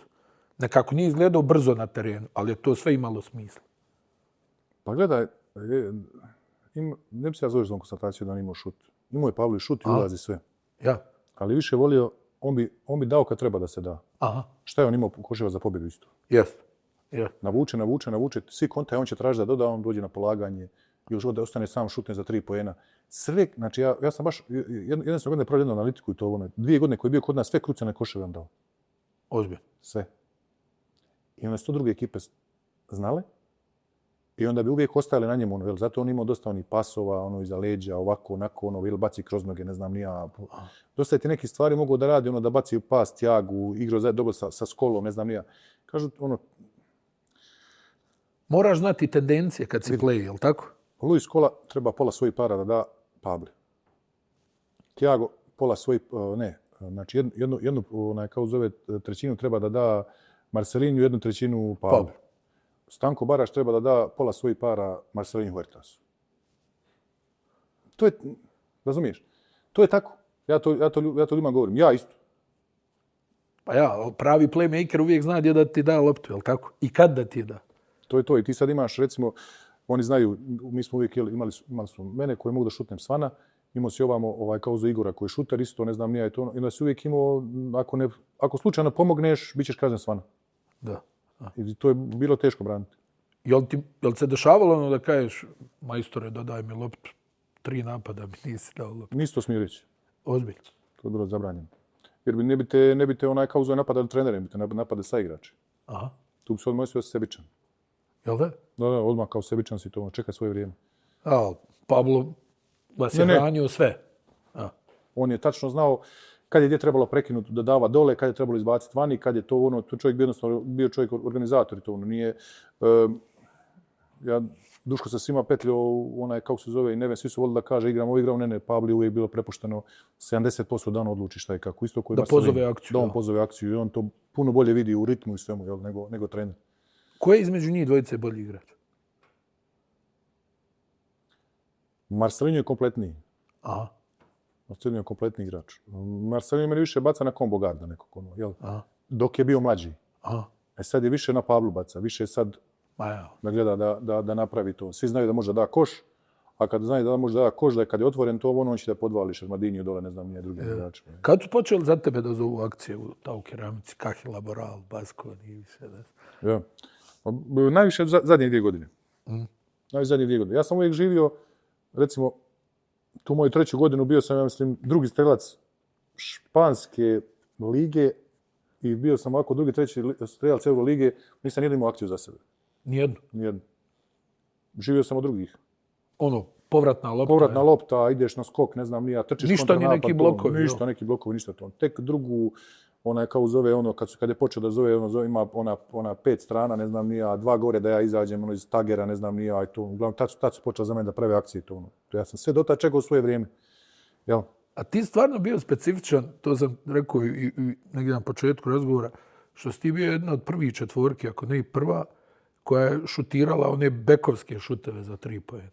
Obično četvorka stoji negdje u ćošku, širi, jel? Da. Ili je na 45 pa čeka neku povratnu loptu, a ti si lagano istrčavao i iz poluokreta je digneš, ko da imaš 195. Ko da si, ko J.C. Carroll suštinski šutirao, samo što si duplo veći od njega. Pa to dosta zavisi od rada nogu, jel, taj šut. Kako stvari noge, kako se postavlja. Jel tebi šut iz nogu išao, jesno? Iz nogu, a ja sam sve mi iz nogu. Tek u NBA kad sam došao, počnem da učim taj šut sa zemlje. Što to? Brži šut, jel? Nije brži šut, nego Amerikanci misle da se puno zamaraš tim skok šutom. Jel? Baš neki dan Igor Rekočević trenira svog malog, jel? Aha. Ivana, i mali pravi skok šut ima kao Igor isti. Ja. Skače metar i šutira. Ja govorim Igoru, jesi lijepo gledati. Rekao, ponovio sam klip jedno 10 puta. Ja, da neko ima skok šut. Da neko ima skok šut pravi. I to sad ko pođe raditi ponovo taj skok šut, ja više sad kažem, hajde bio sam u NBA i trebala mi je ta adaptacija, jel, da pođe na šutiran sa zemlje, da bi naučio da šutiram sa te neke daljine i sa loptom koja je skroz drugačija od ove lopte koje smo igrali. Mislim da je teža, jer prava je koža pa se u nju vuče voda, prljavština, znoj, svašta i ona u jednom momentu bude teža nego... Ko medicinka. Ne, ozbiljno. Znaš, to je... Koja je bolja lopta? Aj, daj mi tu paralelu. Je li ova NBA lopta bila bolja ili ova Evropska? Molten je bila najbolja lopta s kojoj sam igrao. Jel da? Molten onako si igra Evropsko prvenstvo sam igrao. Da. Ali ona stara, prava koža. Aha. Ove sve ostale lopte, ja sam dosta vremena provodio u to nekoj analitici ti lopti, šta, kako je to onda... Pa igra ulogu. Ljudi kažu kao ne igra ulogu. Igra ulogu. Pa pogledaj NBA igrači kad dođu i to koliko im treba 5-6 mjeseci adaptacije. Jeste krenu da kamenjaju. Pa isto ja kad sam došao u NBA, šutno sam airbolova, ne znam kad sam ćošak neki pogodim, šta je rekao. Šta se ovo ne ozbiljno znam da znam šuta to, ali jednostavno nemaš tog iskustva s tom loptom u tom nekom... Treba puno situacija da prođe da ćeš ti primiti loptu, jel? Različiti scenariji, to jel, da ti sve kontaš, to je to kratka, pazi, ja sam šutno kratki lopti. A nije tebi daleko bila NBA? Ne. Ona trojka, nije. Ne. Ali vidi, mi smo igrali prijateljske utakmice. Moju zadnju godinu prije nego što otići u NBA protiv Memphisa i San Antonija. NBA Europe. NBA Europe. Česno pogađao tamo baš dobro. To se igra s NBA loptom. Sa NBA loptama i to. Baš sam dobro pogađao to. I onda sam skontao da sam, u stvari, jeli, kad sam došao u NBA, oni meni kao mijenjaju šut. Kako misliš? Šta kao... Pa slušaš svakoga, mislim. Da ti svak kaže, dođu, kao misliš ti sad to NBA i oni znaš, kao... A nije, A, realno nije. Nije, realno. Realno nije. Mislim da mi imamo puno bolju nauku oko šuta i puno bolje učitelje za šut nego oni tamo. Ja mislim negdje, Mirza, koji svuda imaš ljude koji znaju posao i ove koji manje znaju. Jel? To što on radi u NBA, to ne mora da znači da je on idealan za to mjesto, nego možda je neki splet okolnosti. Jel? A kad si ti donio odluku da ideš jesi ranije htio da odeš u NBA ili si baš u tom trenutku kad si otišao? Pa mislim, desila se ta neka situacija gdje su meni realno tad, već u nekom periodu nešto pare nisam igrali neku ulogu. Jesi dobro zarađivao u Taukeramci? Pa jesam. Dobro su plaćali, ja? Da, dobro su plaćali. I kod njih nema poreza, znaš da nema kod njih poreza. I to igra ulogu. Ja. Kako da ne. Međutim, kad je došlo sad to potpisivanje to nekog ugovora, to malo je ekipa bilo sem CSKA koji su imali te pare tad, jer Olimpijakos i Panathinaikos tad već pošli dole da ide u to Real je već imao te neki igrače na svojoj poziciji. Jel te Barcelona zvala? Barcelona me zvala i oni su već imali isto tako te svoje neke igrače. Ja sebe nisam vidio u tom... Dosadilo ti, a? Pa realno igrao sam 6 godina špansku ligu, već mi je to jel? Sve vidio, sve probao. Sve vidio je to I onda...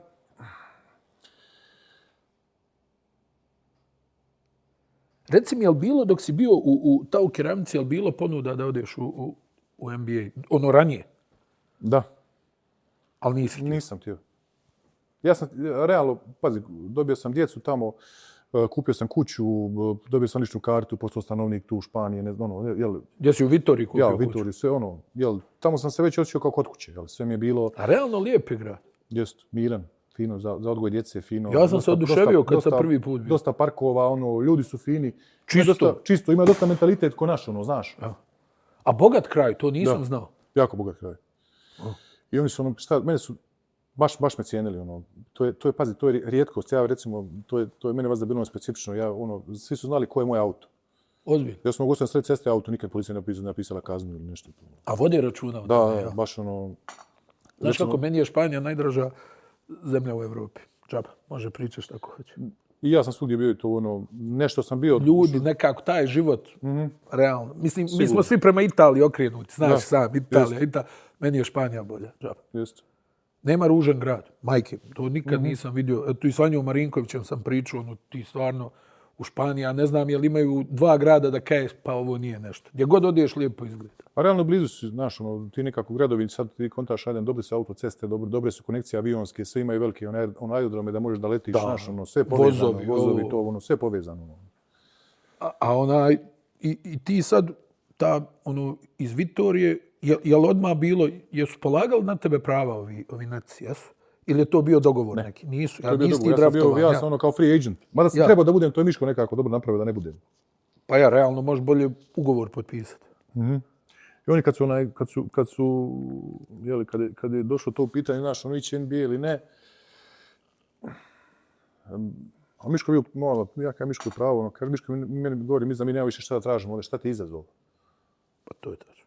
Šta ti je izazov, znaš, da probaš to. I sad, ti neci, ja dolazim tamo kao, kao to neko i pojačanje, i šuter, i bitna ta neka karika koja će doći tamo da igra, ne znam, nije, to su sve.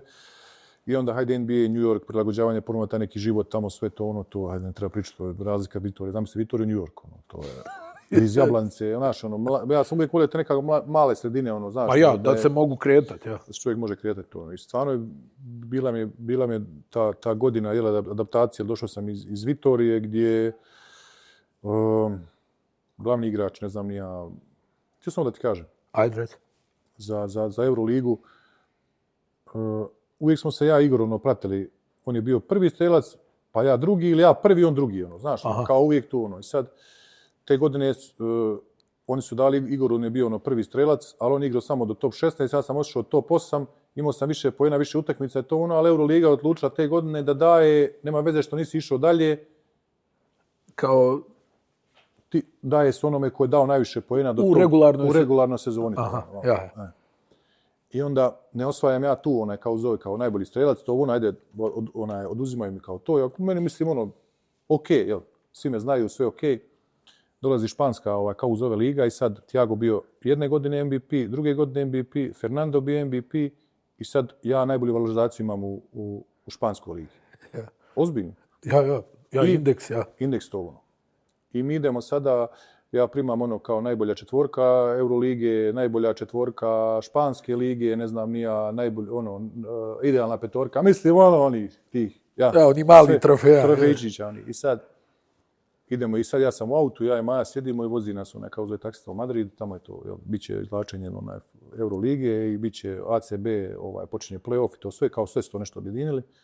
I ja idem i ono, svi govore, ja sam MVP kao Španske lige i to ono. I sad dolazi ovi i kažu, znaš kako, liga medijski donijela je sad odluku, promjena bodovanja. Malo da promjena, da ne bude da se stalno iz Vitorije dobija kao MVP, to ono, da ćemo Andi Panku, iz Manrese, znaš, on igra... Znam, sjećam. Ja, da ćemo kao Panku, znaš, da bude to ono. I sad...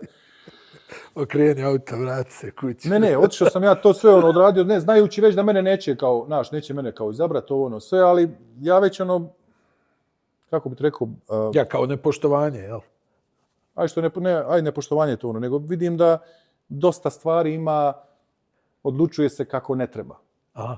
Znaš, ono, u tim nekim stvarima. Onda druga stvar, ono, i kad smo igrali protiv nekih ekipa evropskih, sada neću sad, znaš, ono, kao, mahneš ovdje ruku, tamo faul. Da. Počelo da me nervira. Znaš. A ja, ideš negdje, znaš da ne možeš dobiti. Da, ne možeš ja. I već me to neki, ajde ima stvari, znaš, već se borim dugi niz godina kroz Euroligu, ACB ligu igraš, igraš kup, super kup, već mi je, što ti kažeš, malo me dosadilo, monotonija. I hajde ićemo, tad sam odlučio taj NBA. Korak NBA. A pazi, reci mi, kakav ti je bio odnos sa Kerhetom? Sa Kerhetom odlično. On onako specifičan predsjednik, jel da? Pa je specifičan predsjednik, da ti budem iskren, on se uvijek žalio, što ja ne dolazim gore, kod njih kao u kancelariji, znaš, pošto mi treniramo njihovu s kancelarije, odmah gore iznad. Ja, da malo popričaš. I oni su to uvijek volili kod mene. Vaš je posao gore, moj ovdje. Vi šta odlučite gore, to je tako. Nema veze. Ja sam se milion puta naljutio na neke njihove odluke. Isto kao oni na moje. Ja. To je tako, poštujte ako hoćete, ako nećete, nije problem. A s kim si od ovih Peras, Spahija, Duško, aj Bože, bio kratko? Kratko, jesmo. S kim si od njih trojice imao najbolji odnos? Jel s Duškom?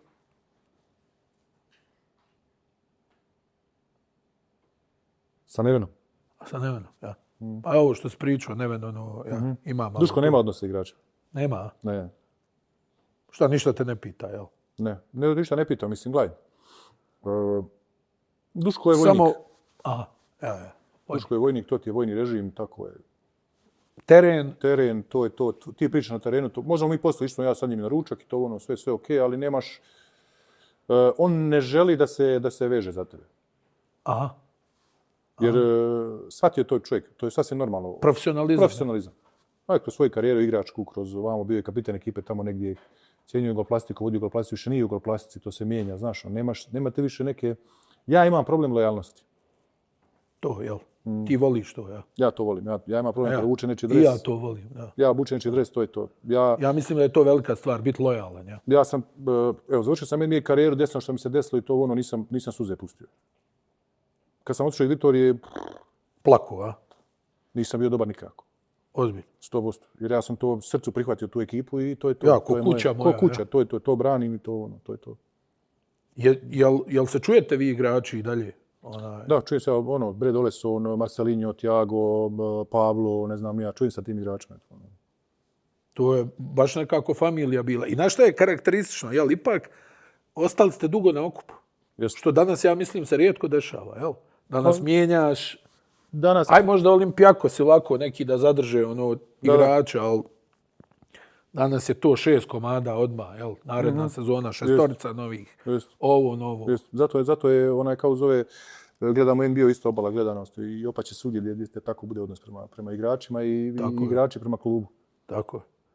A aj ti praviš taj korak, odlaziš u NBA. I šta kažeš, prva godina, Pa dobro je da je tako bilo. Jel da? Nisam kao zove, ja ni psihički ni fizički bio dobar da igram trenutno u tom momentu. Iskreno. Ozbiljno. Da, mislim da Evri koliko mi god negativno to bilo što mi nije dao da igram. Evri tvrdo onako, jel da? Pa Evri mislim da nije realan. Jel da? Nije realan. Jesi ti imao neki sastanak s njim, nešto? Imao sam ja sastanak sa njim i to ali... Pa Avery Johnson je puno, mislim, isto tako gledaju sad. Ja, brate, da bi tebe razumio, ja se mogu nadružiti, tako? To je isto. Ja, mora, ili interesovati se za to. Da, interesovati. Ne, to je posao, biznis, nema tu... Ja u NBA-u nisam mogu... Realno, iskreno, vezao sam se za Brooklyn najviše od svih NBA ekipa. Ja. Vezao sam se za njih, vodio sam taj fan base, volio sam te ljude, to oni su mene poštovali, cijenili, ne veze koliko sam igrao, šta sam igrao, uvijek su me podržavali, cijenili. To je stvarno, nema šta da kažem. Brooklyn Nets imali su dobru organizaciju, dobri ljudi okolo, šta je god trebalo ti pomognu, pomoći ti, nema problema, adaptacija, priča s tobom, razgovor, ne znam, nije to, ali Avery Johnson kao trener, niti je slušao, niti je želio da sluša u tom momentu. Sad, ne kritikujem, kao ništa protiv njega. Jednostavno je meni tako bilo. Tako je bilo i to je to. I moje neko mišljenje nije imao poštovanja prema meni. Nemaju poštovanja prema igračima koji dolaze iz Evrope i to ne znam ja. Ali onda mi je posle, sjeo sam sa Luisom Skolom pa mi on rekao da je njemu tako bilo pa mi je onda bilo okej. Aha. I sa mnogim igračima našim. Jesi razmišljao da se vratiš u Evropu tad? Pa nisam iskreno. Ja, imao si ugovor, ja. Ja sam ono tvrdoglav, znaš. Sad ti kaže, još je gore kad ti meni sad dođeš i kažeš... Ne možeš, ja. Ne možeš to. I onda ti ja sve okrenem naopako, ono, jel? Onda pođem da radim, ja treniram. Onda Jeremy Battle je bio kondicioni trener. Čovjek je bio iz Engleske koji razumije sve. Evropa, sve to. Onda sam sa njim počeo da radim to, ono. Onda imao sam Jerrya Stackhouse svaki dan s kojima sam radio 1 na 1. Onda sam vidio da mogu da treniram sa Joe Johnsonom, da mi pokaže dosta neki stvari koje ja nemam, da se nadogradim to ono. Onda vidiš njihovu radnu etiku, razumiješ to? Ne, onda sam počeo sam da odmotavam sam sebi film i onda čim je došla ta prilika, čim sam dobio priliku da igram te neke utakmice i to, počeo sam da funkcionišem kako treba. Jel? Znam da su ljudi ovdje ludili što ne igraš. Pa... Ono kao, što ne igra, mislim, negdje i stvarno... Stani, je li i Šengelija tu bio s tobom? Jeste. Ova dvojica u istom mjestu. U istom kanalu. Ja. Šta ste radili, igrali 1 na 1, jel? 1 na 1, dođemo, sjećam se pričati, malo. Dođemo u Miami, nas dvojica. Šta ćemo, nećemo igrati jedan i drugi, znaš, igra 1 na 1 do iznemoglosti. Tučemo se, što ti ja rezultat 0-0, igramo 2 sata. Takmičimo se ko će kome bolju sekir udariti. A on, kako si rekao, Šengelija isti ko ti, jel? Isto mentalitet, isto sve. Evo, što se tiče radne etike, što se tiče pogleda na život, pogleda kako treba igrati, kako treba ponašati. Pa čovjek došao nakon aritmije srca, uradili mu prženje unutra. Si vidio ono? Čovjek došao vratiti. A nisam mogao vjerovati. Pa isto ja se nakon plućne embolije, nakon 3 mjeseca vratio igrao košarku. To kao me doktor, to nema. Nevjerojatno. A stani, tebi se situacija promijenila. Prvo, ajde ovo da te pitam. Znači, Joe Johnson, ne spominju ga ljudi toliko, ali ja mislim jedan od najjačih 1 na 1 igrača, da te posrami kad dođeš protiv njega, da te zaveže u čvor. Ono je vjerovatno. Rekao bi, vidi ga pospan, ništa ga ne zanima, a on... Znaš šta je meni samo meni je jedna činjenica. Kako bi ja volio Joe ovako dovesti nekad na Euroligu, znaš. Da igra. Kad je bio na metom, šta bi to bilo ljudi? Je li bio jak igrač, jeste? 2 metra, 110 kila mišića. A zna da igra. Baš zna da igra. Šta ti kažem? Aj so Joe... Pa mi smo igrali 1 godinu, nemo što daj Joe loptu i stani. Ja, i čekaj povratno. Čim neko pomogne, on vrati, izbaci to. Aj so Joe. Pa znaš da ima, evo, što ti kažeš, Brooklyn ima tu lijepu navijačku, New Jersey Nets, to imaju tu lijepu navijačku bazu. Evo, sad gledam neko napravio kompilaciju tvojih šuteva za 3 poena, pa se to vrtilo kao Mirza Teletović, appreciation, to pa onda puste Joe Johnsona, ti gledaš koliko je čovjek ljudi bacio na pod onim prednjim promjenama. Ne, a sport. A sport kako? Ali uvjerljiva finta, jel? Jesu, pa gledaj, ti kad uzmeš od njega, on dođe recimo Joe i kaže, Joe mi govori, ja mislim da ti imaš puno bolji šut od mene za 3 poena, aj mi pokaže kojim prstom završavaš kad šutiraš. Ja sam tek kad sam došao u NBA onda shvatio kako ti ljudi razmišljaju, koliko oni detalji ulaze. Da. Ti nikad o tome nisi razmišljao, jel? Koji sad, preko kog prsta ide zadnje? Kog šutiram, što šutiram, koja prstom, znaš? Koji ti je kao zadnji koji ti dira loptu tu. Ja. Pa onda Jerry Stackhouse, čovjek tad imao 30. Reci mi, Jerry, za njega je važila priča, nemoj da se zezaš sa Jerry Stackhouseom. Znaš da je Kirka Snydera izubio, rekao mu kao... Neću da ja kažem, s kim sam se ja tukao tad na treninzima i to kako sam, što je KG rekao, kaže, ja kad bi išao na uličnu borbu, ja bi tebe poveo sa sobom. Ne, ozbiljno ti govori. I zato je Jerry Stackhouse imao poštovanja prema meni, ja prema njemu jer sam znao te njegove, razumiješ to i nas smo dvojica, razumiješ, igrali. I stvarno kad bi dođe taj žuti moment, znaš, on zna da bi bio Bela, ja znam ja da bi bio, pa ono bolje, ne, igrat ćemo fino. I to je to. Ali volio, znaš, volio da igra sa mnom, volio da igra protiv mene. Ja nisam odustao, nisam se predavao. No, on je pravo i ona NBA profesionalac, stari. Ali isto tako igrač, fantastičan. Znani, i ti si kačio, jel tako, Garneta i Paula Pierce? Kako da ne. Pazi, a realno u jednom trenutku ja sam gledao Garneta onako i baš me je nervirao jer je stalno imao pik na ove Evropljane, na ovo i to ne bekove. Znaš da je maltretirao Calderona, meni kao gledam i ključam i kao, sad ti Calderona uhvati ovo, ali na kraju shvatiš da je on ipak, čudo od igrača, realno, taj Garnet. Čovjek je prvi u dvorani, zadnji izađe. Stalno. Non stop je hype. Ja, ono, Jako. pazi, to je strašna slačionica. I jeste se družili između sebe slabo, a? Pa ne, bilo je zajednički ono, jel, izađe zajednička večera, ne znam ni ja, to ono, šta u avionu si, non stop si zajedno, mislim, tu ne možeš da nisi zajedno, oni ono igraju non stop karata, ne znam ni ja, Ti ne druženje, igraš, priče, ja. to ono, ne. Ja sam uvijek bio onaj, kao za nešto, ono, gledao neke serije, nešto tu, neku knjigu nešto čitam, to ono, to ti tu. S kim si se najviše družio u Brooklynu? S kim se najviše družio? Osim Šengeli. Deron Williams. Deron je... Da, Deron isto specifičan lik, vrhunski igrač, ono, kako bih rekao, versatile, ono, u svemu, ne samo košarci, ono, čovjek baš sposoban. Jeste. Ono, imao je neku širinu. Jeste. Znaš što se družio, vjeruj mi, onaj Jeremy Battle, ovaj kondicioni trener, je tu bio ono kao European sa njim, to onda su bili ova dva čovjeka koji su prije, uglavnom su ti tjelohranitelji u ekipama, bivši penzionisani FBI agenti.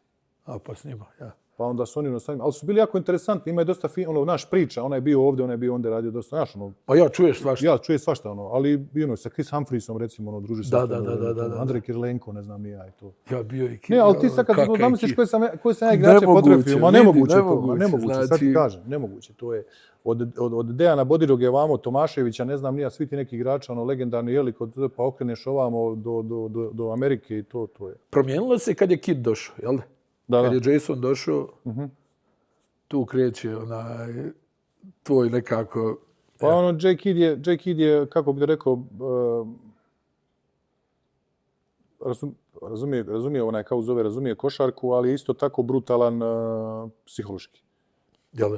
Brutalan. Ono, pun je igrica. Aha, ono malo, ja. Znaš, udari me ramenom da prospijem vodu. To je isto to, ali i ove igrice isto to mentalne, recimo sa igračima na klupi, kad igraš, kad ne igraš. Da te drži spremnim, jel? Ne, da te drži, da te provocira, da te ljuti, koga treba da naljuti, koga treba da smiri, koga, znaš, ono, pun je tih, ono... Kako je s tobom bilo? Šta je tebe palilo, šta te gaslo? Ako neko galami, jel se ugasiš ili si navikao? Meni je to sve jedno. A ja. Ne možeš da galamiš koliko hoćeš. I da ono, gleda, ali ima jedna stvar, znači da me psuješ i to ne postoji. To ne postoji. Ja ti kažem, opsujem jedno, ja ću uzeti. Znači, ne vezi što si trener. Gotovo. Znači, ja sam to rekao svakom treneru koji je došao. Samo nemoj da me psuješ. Ja. Prvi put, kad me opsuješ nešto, fizički, kad me uvrediš to, ono, imat ćemo problem. Sve ostalo. To nema kritika veze. Može, ja. To nema veze, ja kažem, gledaj, ti će sad otići u slačionicu, ti otići u slačionicu, sjedi u slačionicu, nisu sve ok, ja ću te poštovati kao trener. Čim izađeš na ulicu? Drugačije ćemo. Ja. Imamo problema. Jer ti tako da se ponašaš to, a pazi, Duško Ivanović u 4 godine nikad nije spojio A i B. Nikad. A i tekako, jel? Nikome, ne meni, nikome. Jel Kid bio strog, Mirza? Ili je to na NBA način? Kid je strog i kod Kida sam najviše trenirao, što se tiče NBA. Jel da? On voli da se trenira, voli da se radi, voli puno strči kontra napada, ne znam ni ja to. Samo što Jason Kidd ima problem, onaj kako se zove, što je... Kakvi smo Jason Kidd imali razgovor? Na telefoni to ono. I on mene zove i kaže, prestani da me zajebavaš. Pa ja njemu govorim, ti mene rekao, zajebaš, maltretiraš me non stop. Kad sam došao u Milwaukee, ja treba da potpišem ugovor, jel, idem u Milwaukee, znači u Phoenix, on ima ponudu u Phoenix, ali Milwaukee nudi više novca, idem u Milwaukee, on je tamo trener, nas dvojica razgovarali, on došao, priča, sve to ono, i sad on meni priča jednu priču, dolazim ja, druga priča. Ja, tipično. Ja njemu govorim, pošto rekao, slagao si mi to ono sad. A ja sam već tu ono 31 godina, znaš. Ali ja njemu govorim, pazi, ja mogu da ti pomognem kako hoćeš, znaš. Hoćeš od slačionice, od ovoga, od onoga, znaš, na terenu sam mogu da ti pomognem, da firmične igrače, da razgovaram sa njima, da pričam, da na treningu sam svaki dan, znaš, ja treniram, ne moraš govoriti da treniram, ja ne znam drugačije. Ja, to pa normalno, ja. Ja to se podrazumijeva, ja. Dolazim to, ali da ti meni kažeš sad, tad je bio Jabari Parker u Milwaukee, on i Janis, to je majstore, znači, to je nemoguće. Ovaj prvi pik, Jabari, hoće li Janis od njega preuzeti, neće preuzeti. Šta, nisu se volili, ja? Nisu se volili, mislim, to je bilo, jel, a onda tu je Chris Middleton koji će svoju neku loptu.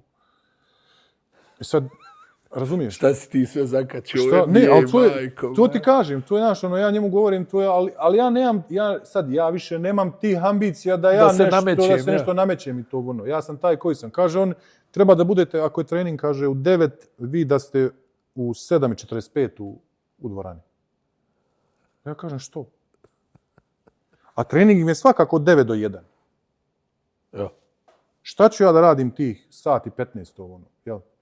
I ja da bi poštovao njega, ono, ja više volim popijem kafu, ja dođem ujutro, tamo ima, ono, oni uzeli zbog mene kafe aparat, ja sjednem, pijem kafe aparat, čitavo vrijeme ovako držim ruku, ne mogu da sam došao. Znaš, ono, Ništa. šta ću ja sa 31 godinu, znaš, ono, ja 31, ono, već sam, razumijem, znam šta je, treba da treniram, fizički sam spreman, nemam Da, nisi ti sad nisam ja sad, ono, znaš, ali on mene, to je mene užasno, razumiješ, nemoj mene da svrštavaš nekim rukim koje je tu, razumiješ, došao.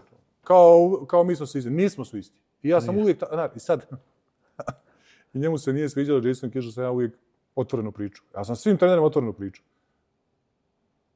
Ja ću otvoreno da ti kažem, pazi, neću ja tebe kritikovati pred igračima, ježite zonu ovdje, ajde da ja i ti popričam, da ti kažem šta je onaj kao zove problem. Ja sam to njemu odmah govorio, problem Džabarija, Janisa, Middletona, tu je Beasley došao. To posložiti. I ja sam njemu govorio, Jay, tebe će otjerati prvog, pa će onda njih početi da rješavaju. I to je uvijek tako. A ja, Jay, bez tebe ne mogu opstati. Ne želim da budem tu. Da. Ja sam došao zbog tebe. Ja bi otišao, ostao bi Phoenixu tamo.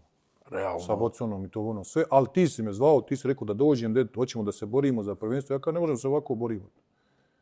Kako ćemo se boriti?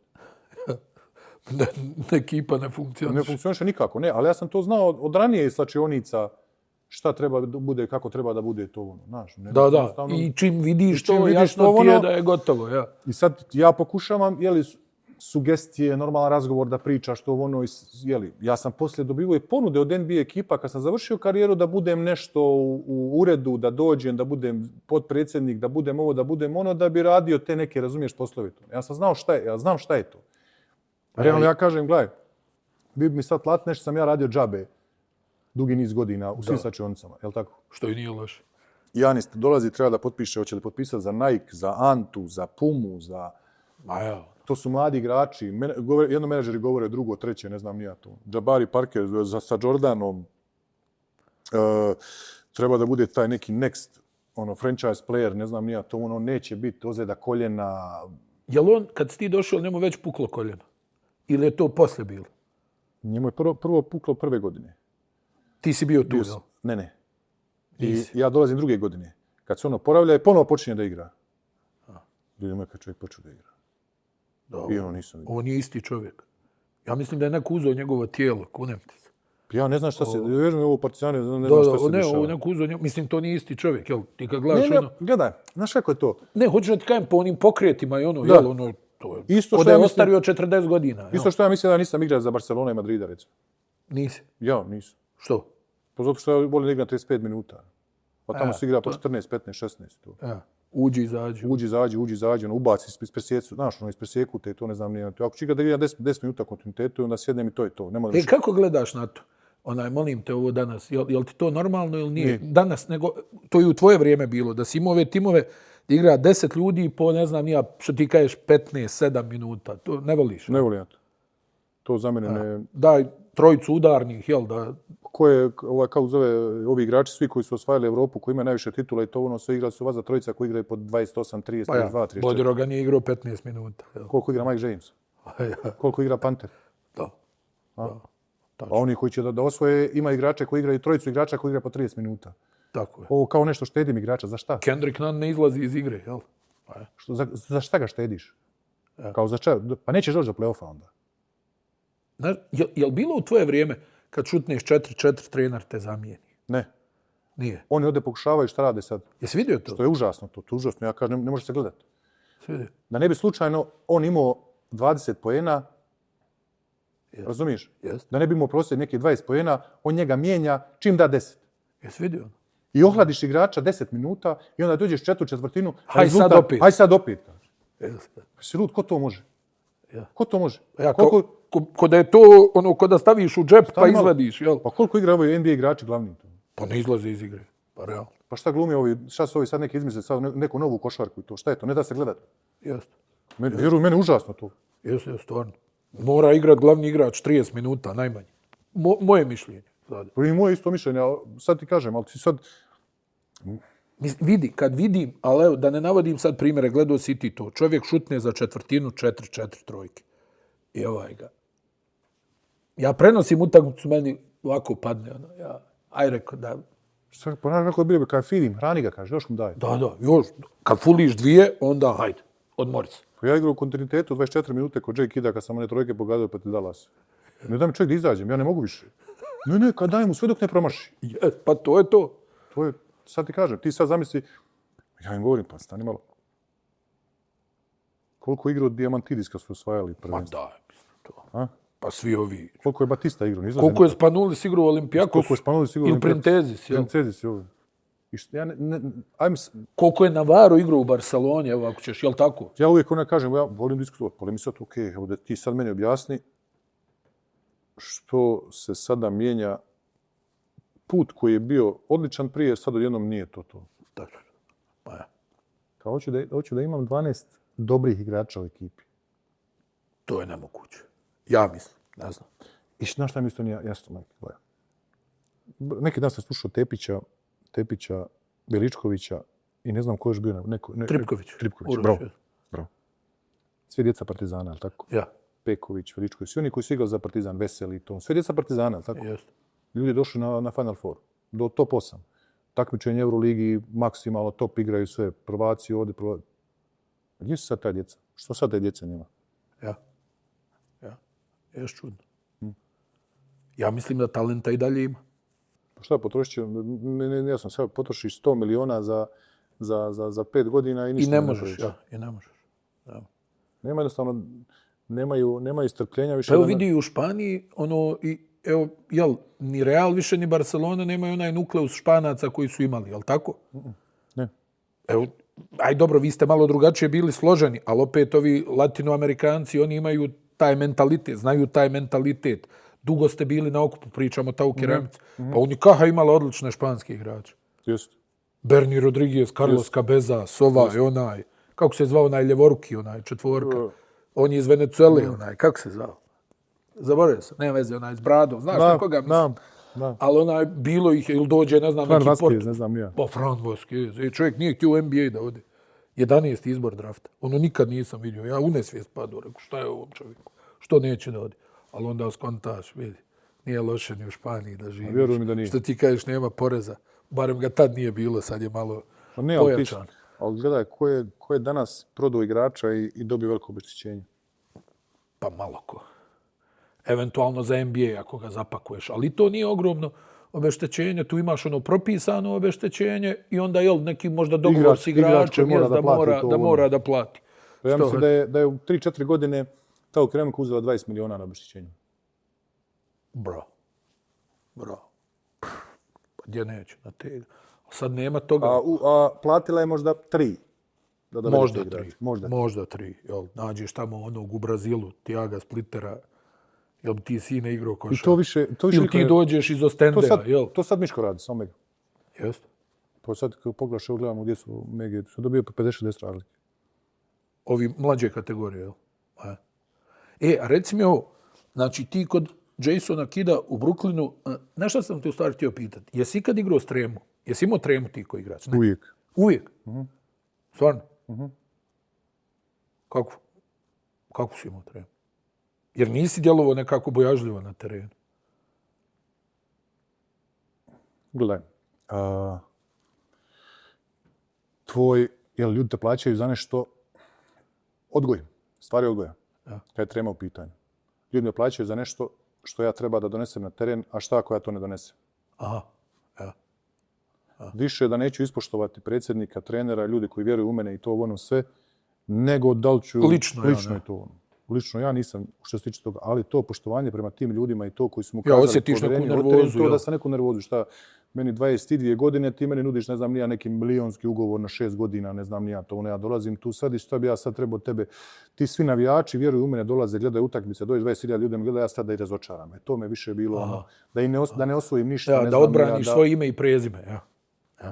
Ja volim taj izraz, da odbranim svoje ime i prezime. Ono, To je to. I da ga izgradim i da ga odbranim. To je to.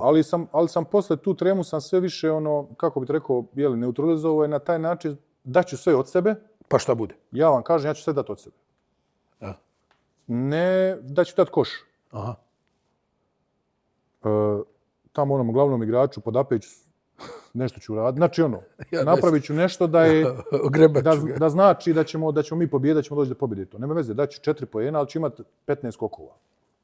Uglavnom nešto ću raditi da onaj kao ali dobro, dokažem nekako tvoja igra je bila takva da treba da daš poene. Nisi ti bio vrsta igrača da će sad s 2 poena, ti si bio igrač koji je davo 20. Ne, ali isto tako, što si više utreniran, sve ti je manja trema. Ja, misliš ponavljanje. Ponavljanje i to.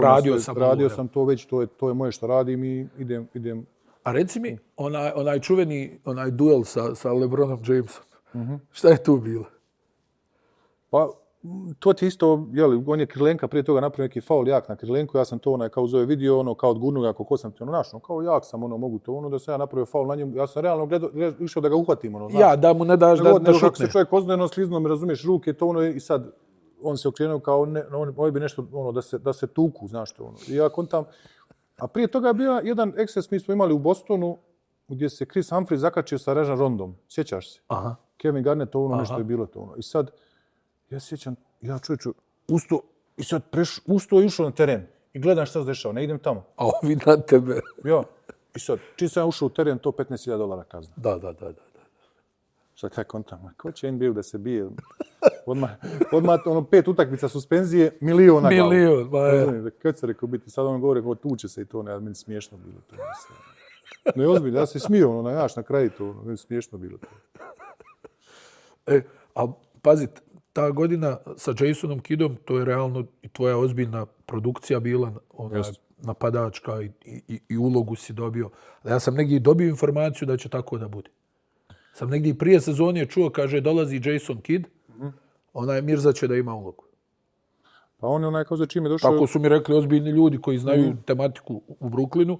Ja sam negdje znao, dobro, sad će da igra, da ima... Pa on tako je napravio ekipu, to od Aaron Williamsa, dobar pick and roll, izbaci loptu vani, Joe igra dole, izbaci loptu vani, koje god, bilo je, morao sam da pravim dobar spacing, Mogu sam ja puno više da radim i to Ali nisu ti dali, Ali nisu mi dali, pravi mi spacing i to je to, tu mi trebaš. Ja, ti da držiš širinu. To šuti, čim ti dođe u ruke šutaj. Nema veze kako. Ja, to je u NBA, jel de? Nemoj da mi preskačeš šut. Nemoj ništa. Šut 8, 10, 12 metara šutaj, to je tvoje šutaj i to je to. S koliko najviše možeš da šutneš skok šut? Jesi probao? S pola. Jel možeš s pola? Možeš s pola. Ništa da se iskriviš, nego normalan. Znaš kako sam, tak sam tek došao u Brooklyn i sad počeli smo kao to neko takmičenje poslije jutarnjeg treninga, šutamo sa pola terena, ko će da ubaci za pare, znaš, kao takmičenje.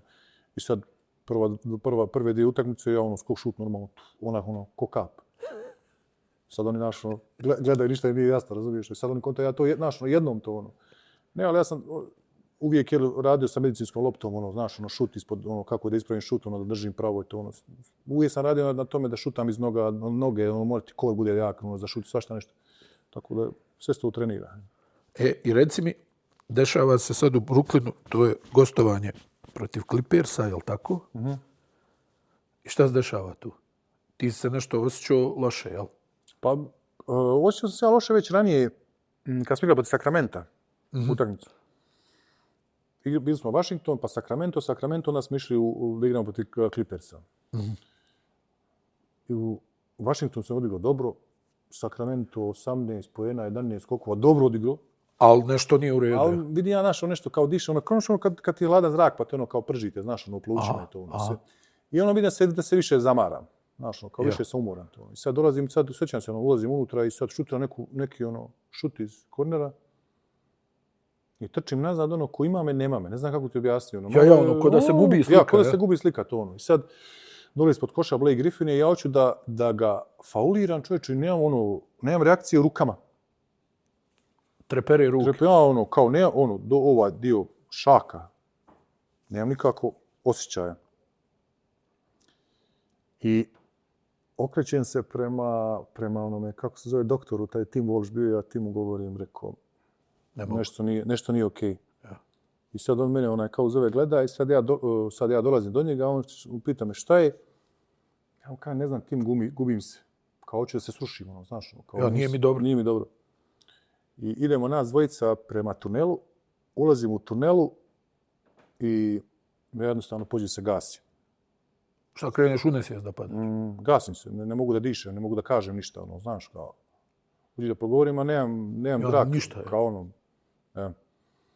I u tom momentu ja sam malo, znaš, kao postrnuo sam kao pašću, on me, znaš, nekako zadržao. Udario sam, ja sam pukao sam leđima, znaš, malo od zida, od pod dole, znaš, bio sam malo do poda, znaš, došao. I dolazim u slačionicu, on došao iz hitne, odmah tu doktor koji je bio zadužen na utakci, to I on meni dolazi, ovako pali svjetlo, baš pali svjetlo, to meni prsti si poplavili, usta mi plava i to Ja. Kaže on meni, ja koliko vidim po svim tim nekim da si imao srčani udar, kao. To ti govori taj iz dvorane, Iz dvorane, da, doktor koji je zadužen tu. A tu je s tobom Tim Walsh, jel? Tu je sa mnom Tim Walsh, znaš. On je naš klubski doktor. Klubski doktor. Šta ti kao... Kakav, rekao, znaš što sad kako meni to razumiješ, govori vjerojatno malo, znaš, meni je malo i panika i to se ja se opet ugasim. Ja. Znaš, i sad opet ko dođem, znaš, sebi to Sad vidim, me šamaraju mene, znaš, kao, jesi tu, znaš. Ja. I ovdje kako je krv proradila, ne može da ide, znaš, on dođe do pluća, zatvara se pluća, Ja, i ne mogu, jer tad sam imao, tad mi je doktor rekao, sam imao 87% zatvorene pluća. 87%? 87%. I kaže on meni, sad, tad je bilo naša se mora nešto odijela na utakmici. Ja, dress code bio. Dress code ovo. Sad došlo tu iz hitne, to je haos je tad, to je gdje umre neko. Ti si dalje u slačionici, jel? Da sam u slačionici, sad on meni govori, treba da se ide to, ja govorim, tante ljudi, kakav srčani, to vidim da se istuširam. Ja. Ti se malo dozvao. Ja sam, malo došao sam ja sebi, znaš, sve, i sad ja ustajem, idem tamo da se tuširam, sad kako, sad ovdje su vrata, oni su 5, tuševa, 6, ja ulazim, tuširam se, čovječe, svi ovdje, iz one hitne, to stoji i gledaju. Ja se tuširam se, kaže da ne padneš, znaš, tamo si padao i to, ja sam, istuširao se, to se oblačim odijelo. Ti u odijelu ideš u bolnicu? Ja u odijelu idem u bolnicu, cipele na meni sve to. I sad dolazimo do ambulante, to i sad odmah došla sam ambulantna kola, oni stavljaju mi sve, znaš, kao, i kao tu low, kao loše otkucaj srca. Aha. Kao 30, 26, 34, samo... Preskače. Jel preskače ili... Srce se već umorilo, ne može da pumpa više krv, nema krv, ne može da ide. Puls slab, ja. Puls slab to. I dolazim mi do bolnice, on to sve uradi to, i stvarno zove doktor Mike Farber iz New Yorka, koji je bio isto tako timski doktor, on je bio opća medicina i dosta je znao oko kardiokirurgije i to sve. Aha. I on zove i kaže, molim te, kaže, nemoj da ga pustiti da ne snimi CT pluća. Nešto mi kaže, to nije u redu. On sve nalazi izgleda, ja sve dobro, srce dobro, sve okej, srce snimili, došao ultrazvuk, sve.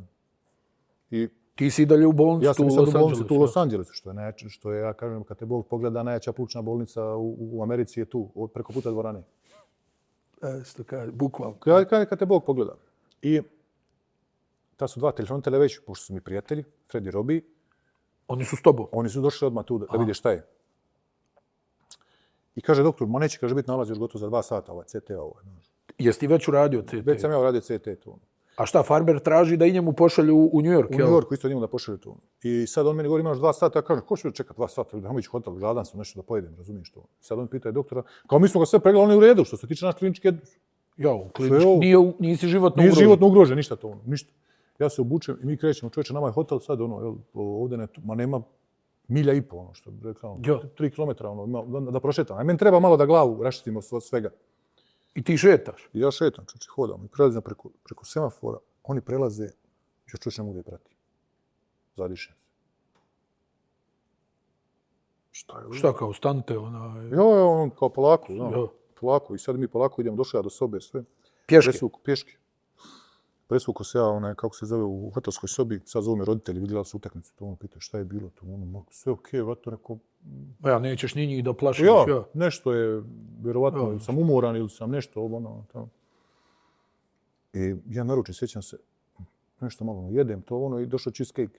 I ja jedem cheesecake, otac majka na Skype-u. Meni neko na vrata, lupa na vrata, otvara na vrata. čovječe, ti voliš ono suze. Ja se ovako ukrijem na vrata, to ono, puna soba, ono, interventne. Hodnik, ono, Hodnik, ja, ono, ljekara i to, ono, znaš, svi, ono, ona drži defibrilatore naprijed, ono, znaš, ono, otkopčano, znaš, ono. Šta ti kao Ja sad na Skype, ja sad ću vam se reko javiti. Ja to, tim šta je? Kaže, on imao si, kaže, plućni infarkt. Kako si preživio, ne znaju doktori. Stvarno? No, Znači ti si imao plućni infarkt. Samo što sam vjerojatno, ovaj doktor pretpostavlja kako sam pao ili nešto, to ono da se tijelo ponovo kao vratilo kao ono malo. I sad oni mene, znaš, za ruku, sad ono vode me, znaš što. Kad ti neko kaže blood clots, ono, nisam čuo za to, ne znam šta je to. Kao, you have blood clots in your lung, you have pulmonary infarct. Jel te oni ono stavljaju na ono... Stavljaju me, stavljaju me na kolica. Ono, na kolica? Ja, na kolicima, kao ono, vozimo se i ono, kao sad njih je, razumiješ, strah da se ne znaš, da se ponovo ne desi jer taj drugi neće preživjeti. Kontaš. I uglavnom, silaze mi dole, dolazimo mi do bolnice i to ono sve i sad dolazi doktor i kaže, doktor, imamo, kaže, imamo problem, ono, oni su uskali, sad meni pokazuju, razumiješ, snimak, i meni je samo ovaj gore negdje dio nešto otvoreno, znači, ono, pluća i to. Dole ovo sve zatvoreno? Sve zatvoreno to. Koliko imaš tih ugrušaka? Boga pita. To je, ne znam, to su male sitne arterije, znaš, po plućima i to ono je sve zatvorene, znači, to je dole, ono, katastrofa. Ja kontam, čovječe, moguće ovo, znaš. Šta mi se ovo dešava? Sad ono, zove meni telefon, ono, neprestano, razumiješ, ono, zovete. Ja samo Maja, razumiješ, nazvoj, sad prvo je došao doktor, rekao meni, kaže, imaš 48 sati, su u kritičnom stanju. Ako slučajno, kaže, pluća otkažu, mi ćemo te staviti na respirator i čekat ćemo donera za pluće. Ja sad gledam tima. Ti u punoj snazi. Ja u punoj snazi, sad igra utakmicu, čovječe. Ja kažem, doktore, kakvi 48 sati? Kaže on, prvo, kaže, imaš problem, ona kao srce više ne može da pumpa, to je za sve začepljeno, razumiješ, ne znamo kako će sad, kako će odreagovati, šta to ono, zna. Kaže, ne smiješ slučajno da zaspeš ti 48 sati kao da se ne uspori heart rate, razumiješ. Ja, možeš, ne daj Bože, može srce da samo stane, razumiješ. Ja. Sad on govori, onda moramo sad da vidimo da nema oštećenja na srcu, da ne, znaš, ono. Ja, to je, ja. Urko, belaja to. Rekao, čuj meni, ja gledam svog naroda, rekao mene, a neka, kajde malo. Dolazi Billy King, to ono, tad je onda bio GM. Da. Kažu meni, ono mene Telly zvao, tell you whatever you need. Tu smo. A šta ovi, kakva ti je terapija, jel ti daju neke injekcije, oni nešto za blood thinner, ja. Blood thinner ti daje odmah naš, intervenozno ide, daju ti ono kisik, razumiješ, da što više da kisik kao da cirkuliše, to ono non stop me malo ustaju, to ne smije da znaš. Ne smije da se to sve, da se mora... Ne smiješ da sjediš, da ležiš. Da ležiš to ono. I kaže on meni, ne smiješ da spavaš 12 sati najmanje. Pa dođe, a tebi se spava? Pa mi ja ono, spava, naš, ne možeš da dišeš, umorno tijelo, ono, najrađe, znaš, da zaspe i to ono, ti se boriš to ono. I sad, ja se sjećam tad, znači, neko sad, ja zovem Lorne Clarka, svog financijskog savjetnika i kažem, ono, mora ostaviti testament. Šta, pišeš testament? Pišem testament. Sad oni dolaze i Maja i govore, znaš, ono, Maja, ja sam odbio to da potpišem da me stave na respirator. To su šanse da mi nađe transplant pluća i to minimalno i to i... Ja nekada sjećam se, ja vjerujem da tad nisam... Ti si u bolnici, jel? Ja sam u bolnici, da, nisam zaplakao to. Pa Maja došla avionom, došao to ono, sve dolazi. Tek kad sam Maju vidio, tek sam tad počeo plakati. A ja, ona mogu misliti. Ja, ono, ne možeš... Trese se. Ne možeš da vjeruješ to jer on ti ono govore kao velike su šanse od drugog, a šanse drugih da preživim su minimalne.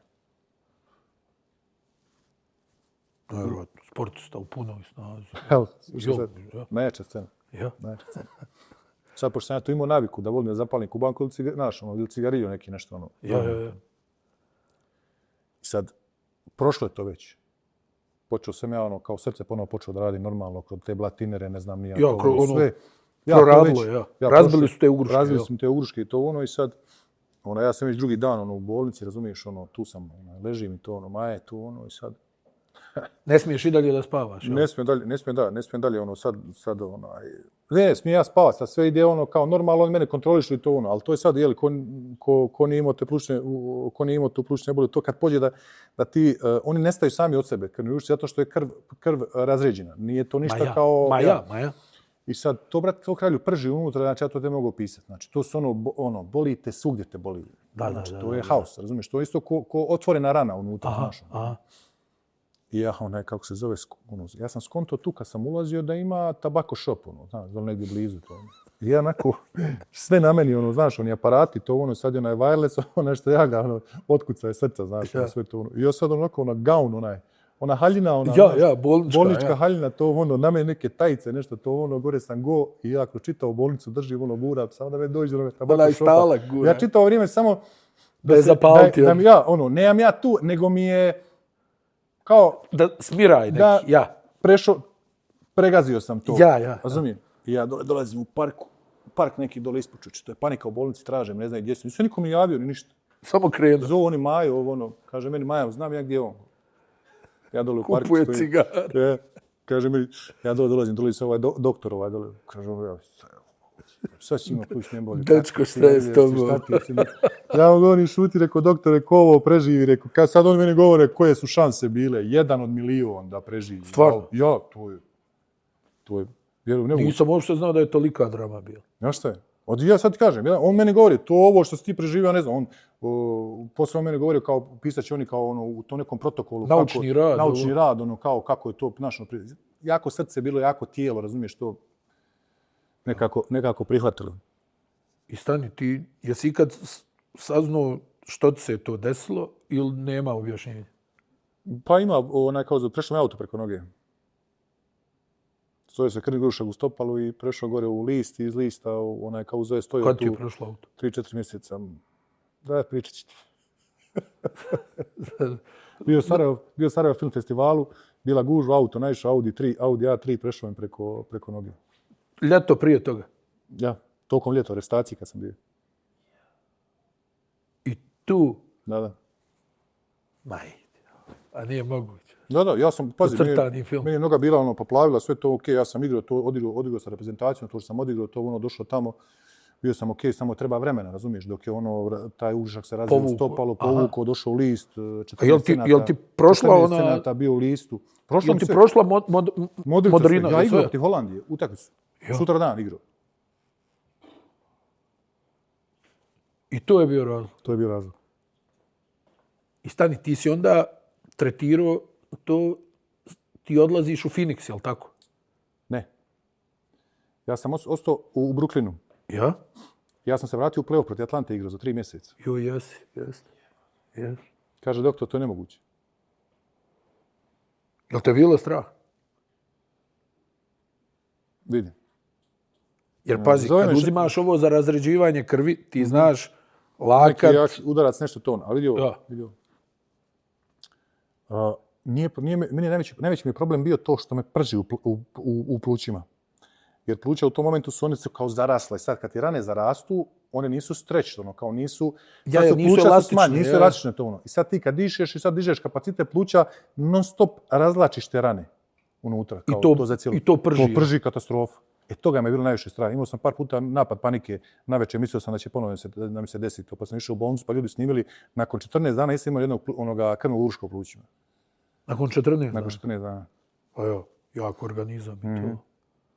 I ti se stani vraćaš u play-off. Vraćam se u play-off protiv Atlante se vraćam. Koliko je doktora moralo da tu potpiše, da ti možeš igrati? Pa prvo je trebalo, kao ima taj protokol, pulmolog doktor koji je bio u Hackensack u New Jersey u bolnici, on kad je pogledao to, on je rekao što meni ti si zdrava osoba. I ja ću, kaže, potpišem da može da igraš sport. A bilo je pod upitnikom da li ću uopšte ikad više da igram sport. Pa jo. I to je moja zadnja godina, kao uzeo u Brooklynu, gdje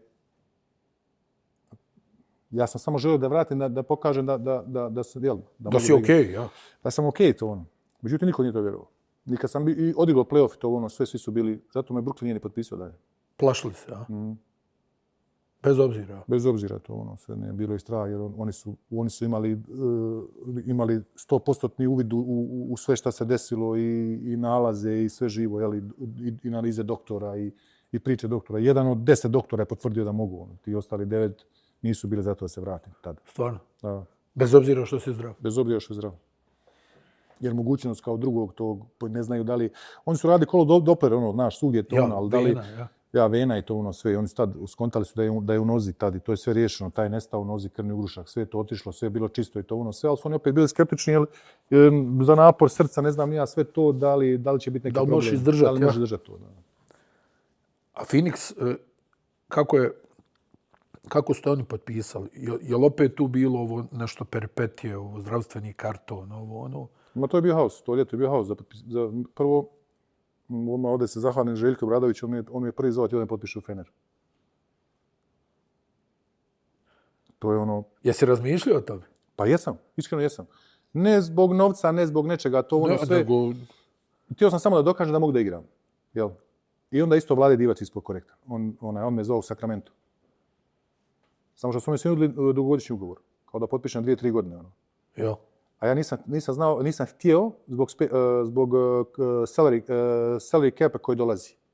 Znao sam šta će biti za godinu dana. Aha, pa da potpišeš jači ugovor. Da potpišem jači ugovor. Ja sam uvijek tražio samo 1 godinu. A što nisi u Fener otišao? Nude ti 15 miliona i ti kažeš neće, hoći samo 1 godinu. Znači, nude ti 15 za 2? 15 za 3. Za 3. Fener mi nudi ovako, oni su nudili tada, ja mislim, 3 eura po godini. Na 3 godine. Što nisi, to me čudi? Pa, mislim da bi imao životno razočarenje što nisam ostao NBA. I htio sam da im pokažem da još mogu da igram. To njihovo, to ti ja kažem. Kad pođeš inat, ja. Inat, nije... Inat, ajde. A stani, dopalo ti se u međuvremenu u NBA-u, jel? Pa vidio sam koliko mogu, da nisam imao plućnu emboliju, ja ti garantujem da bi bio možda... Bio bi dobar. Bio bi dobar. Mislim, i ovako si bio dobar, ali... Da. Znaš, jer negdje razmišljam, da odeš u Istanbul, da uzmeš Euroligu, jel? Ja. Nije ni to loše. Ja. Definitivno, gledaj, ali... Ali dopalo ti se u NBA, organizacionalno, lijepo je. Jest. Ne, nešto mi se... Vjeruj mi da meni to ništa nije značilo. Ništa, a? Ma ništa. Ono što te titraju i ono kao avion, ovo sve. Sve ti je kao to, ono sve, ali ja sad ti kažem, ništa mi nije gore u životu bilo nego kad bi nešto džabe dobio. Ozbiljno. Šta, voliš da se potrudiš, jel? Stani malo, ako ti mene cijeniš, ti meni daješ toliki novac da igram. Navijači došli mene da gledaju. Hoće mene da gledaju. Ja sada, znaš, ja imam osjećaj da sam Brooklyn ostao kratak. Ja.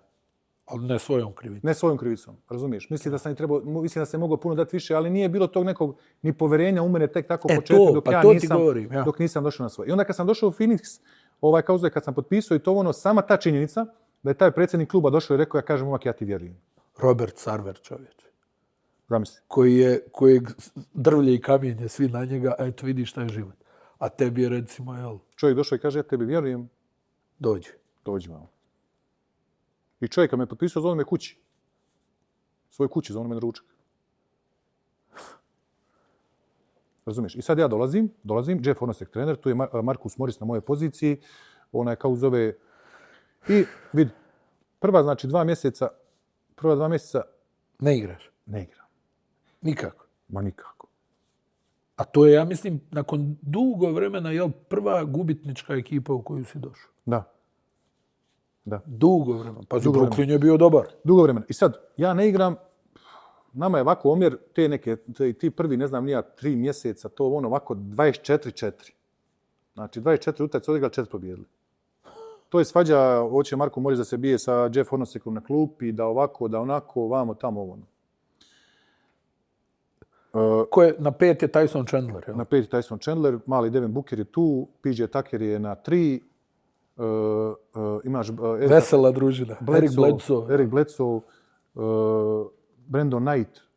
Ja. Pazi, ne loša ekipa. Da. Ne loša ekipa. Ti majstore, realno treba dobiješ... Jel' Kokoškov u stručnom štabu? Nije. Ja. Treba da dobiješ realno, onako da igraš, treba da dobiješ 30 utakmica, ako se dobro malo potrudiš, to ono 45, tu si za play-off. Tu si. Ali ne ide ništa. Ali ne ide, kako ne ide, to je katastrofa, ne možeš da dođeš na... Je li loša hemija u ekipi? Loša hemija u ekipi. Jedina pozitivna stvar koju sam ja tu vidio, mali Booker i Watson. Earl Watson koji ti je danas drug. Koji mi je danas drug, bravo. Ja. Znam da ti voliš stalno svako malo da ispališ za Erla Watsona. Ne, on je, sad ti kažem, meni je samo krivo, malo pričati, meni je krivo što čovjek nije u NBA-u kao prvi trener. Kako si rekao? Tamnoputi Greg Popović. To ljudi ne vide. Ja mi je jasno kako ljudi to ne vide. On je napravio Devina Bookera, tačka. Dao mu odrešene ruke, trenirao sa njim, radio, usmjeravao ga, pričao o tomu. I to ko može da napravi? Danas svi treneri dođu na gotovo. Ne. Boston je pravio ekipu. Da. Znači isto što je radio Greg Popović. Sa mladim igračima. Wemby je mladi igrač sada doveden svim. Ali oni prave ekipu i sad ekipa ne može da dobije. Tako je. Znači oni pravi. Dobri su. Ne može biti. Lekcija naučena u Brooklynu. Potrošiš 100 miliona, kupiš Paul Pierce, Kevina Garneta, Deron Williamsa, Miržu Teletovića, 5, ne znam, skupiš se Joe Johnsona, svu tu ekipu, napraviš šta, dođeš u drugu rundu play-offa i čao. Ekipa se gradi godinama. Stan, ti si igrao protiv Bookerovog tate, jesi? Da. Protiv Melvina. Da. Pa ne, to je za mene već bilo... Znaš da mu je srednje ime Armani? Da. Ne, ali zato ti kažem, to je meni već bilo ono, znaš... Devinu, ja. Ne, sad već dolazim u to vrijeme, znaš, ono, gdje sam ja veteran, ne znam, nije dole ti neki mladi igrači, niti ja imam tu neku veliku ambiciju da ja nešto budem, da vodim, da predvodim i to ono, razumiješ? Ja uvijek sam volio, ok, dolazi mali Devin Booker, treba da postane igrač, ok, da mi igramo svi za njega. Znaš, Bledsoe je, ne znam, ja star tada ekipe, mi njega pratimo to, ja, vamo, PJ Tucker, borimo se, Tyson Chandler, već koji je tu isto veteran, to mislim, razumiješ? A pazi, to je realno, su 3 dobra veterana, ti, Chandler i PJ Tucker, jel? Samo ta činjenica, da ti kažem, one godine sam oborio onaj rekord sa trojke za trojke, da sam zadnjih 30 utakmica imao gotovo 20 poena u prosjeku. Ubacio si tu 2, ja mislim, za pobjedu. Za pobjedu, da. Igramo super to ono i sad, možda sam trebao, ja ti kažem, možda sam trebao, ali ono, jel, život je tako, možda sam trebao da ostanem u Phoenixu za nešto manje novca, da ostanem da igram tu jer ostao tu Earl opet ostao godinu dana poslije. Mislim da bi im ja pomogao bi Earl da napravi ono što je on zamisli u glavi. Ali si ipak odlučio da odeš u Milwaukee. Jer već sam ja bio u tim nekim godinama gdje bi bio to nekoj rotaciji gdje, ne znam, nija Janis je tu, Middleton, to ono, oni su godinu dana posle mene osvojili onaj prste. Jel su tebi tu vratila ona... Jeste, vratila mi se u drugu godinu. Plućna embolija, ali nije bilo toliko strašno, to je bio neki početak te plućne embolije, uhvatio se to na vrijeme.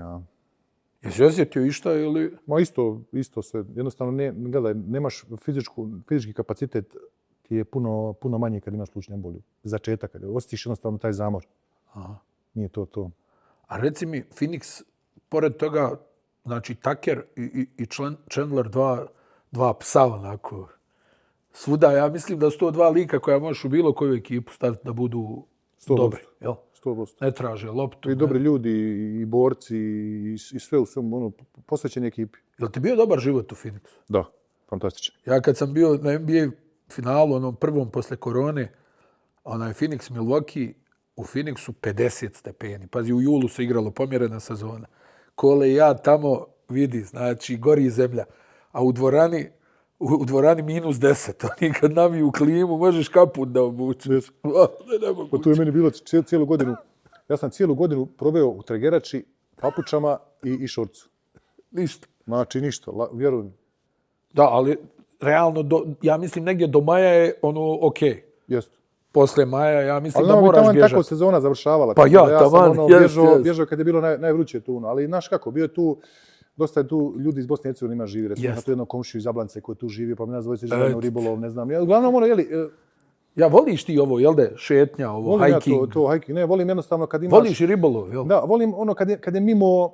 Kad ima stvari mimo košarke. Zašto? Znaš, ono, priroda malo. Priroda je to, ono, košarka, igraš to, ono, sad završio s košarkom, sad je nešto drugo raditi, mislim. Ono, nije, Arizona stvarno, Miki, izgleda čudesno, jel da? Ono, kad gledaš, ko da je ono druga planeta, one pustinje, oni pejzaži. A meni je zbog pluća odgovaralo su zrak, znaš. Jel? Ja, tu je i ona Mayo klinika, jel? Sve je tu. Ali jesi samo zbog novca realno odlučio da ideš u Milwaukee ili zbog uloge? Zbog uloge. Jason Kidd, ma nije mi novac ono tu nešto ni realno ni predstavljao, ja sam taj novac više dobio, da sam Jay rekao, neće supruga da ide iz Phoenixa i ponude više novca. I onda oni su rekli da ćemo ti više novca, da Maja kaže, eto, možeš da, ono, kao, ajde, ićemo zbog para. Da imaš obrazloženje. Ali realno Milwaukee za život, da sad ne počinjem opet, ja sam rekao... Ne, ali meni nije bilo loše, vidiš. Ozbiljno. Ja sam uvijek nalazio tu mi Chicago blizu. To je stvar. Zoran Planić bi tu bio, razumiješ, blizu to, ono. Da, koliko? 50 minuta vozom? 50 minuta vozom to, ono. Onda uvijek imaš te neke, ono, ne znam ni ja, jedan najveći best pro shopova je u Milwaukee, ono. Razumiješ, odatle, ne znam ni ja, neki 20-30 milja. Pa onda Harley Davidson je iz Milwaukee. Ti našao si ti sebi. Ne, ja sebi nađem, ono, znaš, neće meni biti dosadno, to daleko od toga, znam. A reci mi, ono, sad kad, da li bi mogo recimo da se vratiš, ono što si pričao, ono, da radiš u NBA, da budeš tamo? Ne, probao sam, ne. Ne može, ja? Ma, nema šanse. Ništa za košarku, a? Ma, ne može. Ne, jednostavno, to bio sam, ono, predsjednik Košarkaškog saveza, radio sam, nema priče.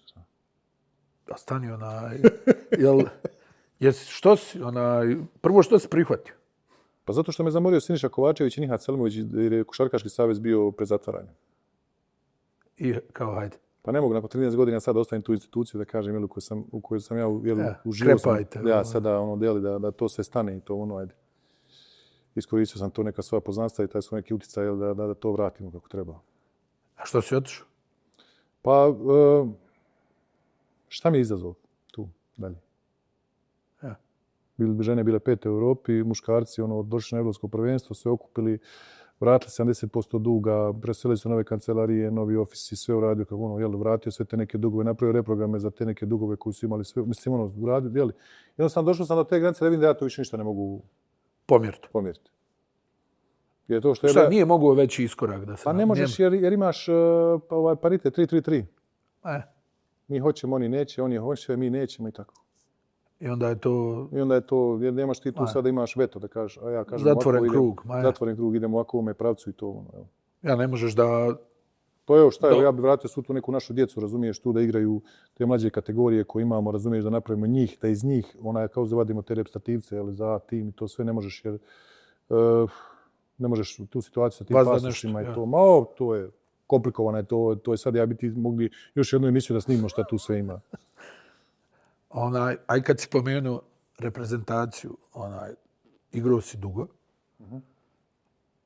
ali uvijek ostaje Jesenice i to je, ja sam rekao, što kaže, spojili smo se na jedan nevjerovatan način, utakmica koja je, a mislim ti si prije toga, 2011. Utakmica protiv Hrvatske je bila u Litvaniji. Kad si debitovao ti za... Stani, jesi igrao za juniorsku reprezentaciju? Ili nismo ni imali? Ne, imali smo, nisam nikad igrao za nje. Ja sam 17 godina došao za reprezentaciju i igrao prvo evropsko prvenstvo u Švedskoj. 2003. majstor. Bio sam na tom evropskom prvenstvu. U Štokholmu. Nisam mogao da dobacim tamo. Znaš da nam je grupa, gdje nam je grupa bila? Tamo... Naljasci. Kaže Draško Prodanović, ja viš kakav je tad bio dobar savez. Ja sam bio taj mladi igrač, to sve. Kaže Draško, znaš kako ima grub glas. Da. Ja ne znam šta ćeš ti meni tamo, ali su ovi meni iz saveza rekli da ja tebe moram povesti. Kakva injekcija samopouzdanja, jest. Šta ti je, to je... Kakva injekcija samopouzdanja. Ja tamo išao isključivo turistički.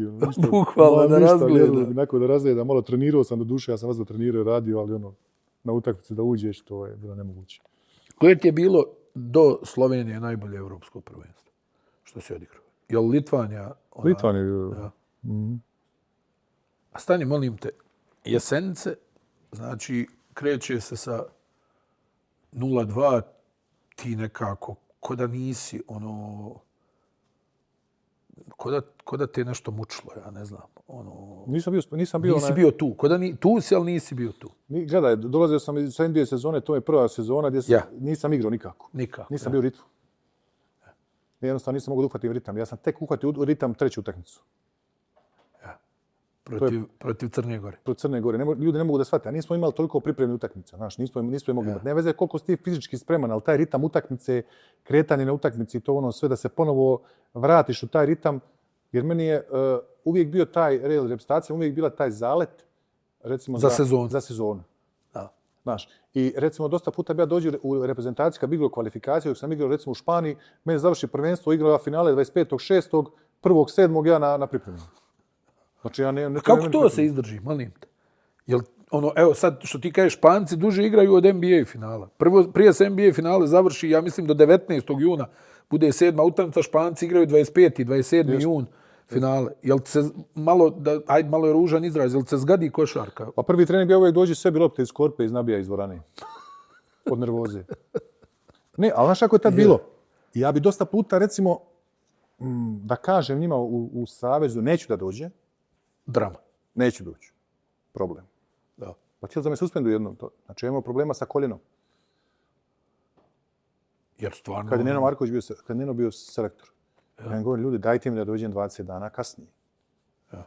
Ne možemo svi dolaze, ti moraš biti tu naš. Ja kažem, ljudi, ali ne mogu, uradio sam kao zove patela, ispod patela, upala patele mi je bila, znaš, i puno mi koljeno bilo, kao zove vode, što me poslije, zbog toga sam recimo u Milwaukee operisao koljeno poslije.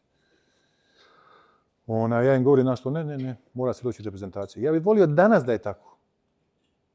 Svim igračima, ali to tako treba da bude. Za reprezentaciju se treba igrati, mora igrati. Tačno. Ali isto tako mora i biti fleksibilnost. Ako je mora duga biti fleksibilnost, ako je duga sezona, to samo treba imati razumijevanje za te neke stvari. Jel? Jer pazi, ja sad razmišljam, ti kad kažeš završi se sezona 25. Jel, i onda ti iznabijaš one lopte, ali ti da imaš samo 7 dana pauze, jel, i to nije normalno. I to nije normalno. Pa nije normalno, realno. Jer nekako, jel, čitava sezona igraš, jake su utakmice, sve znači ne igraš. Pa mislim, na kraju dana da sam driblaš po dvorani 10 mjeseci, pa bi rekao, ajme, pustite mjesec dana. Jel, Jeste, gledaj, ja sam inače, ne znam, ti znaš dosta ti mojih prijatelja, znaš, trenera i svi ti ljudi. Ja sam dosta bio zahtjevan. Za održavanje, znaš. Jesi? Pa ja, Hercegovac, komplikovan. Ja. Jeste. Bio sam težak kad sam bio odmoran. Ja. Zamisli sa mnom surađivati kad sam umoran. Ja damčur. Tu je haos. Vjeruj mi. I meni teško i njima. Svima nas zeznu. Ozbiljno. Ne, ja to, recimo, sa Nenom isto Markovićem, kad je on bio selektor, to imali smo tako neki par situacija na koje ja nisam ponosan. Nimalo. Nervoza, džaba. On nervozan, ja nervozan. Znaš, ne ide. Ne ide, ja. Niko neće da popusti. Izgubimo od Portugala, recimo. Ja sjećam se te ute.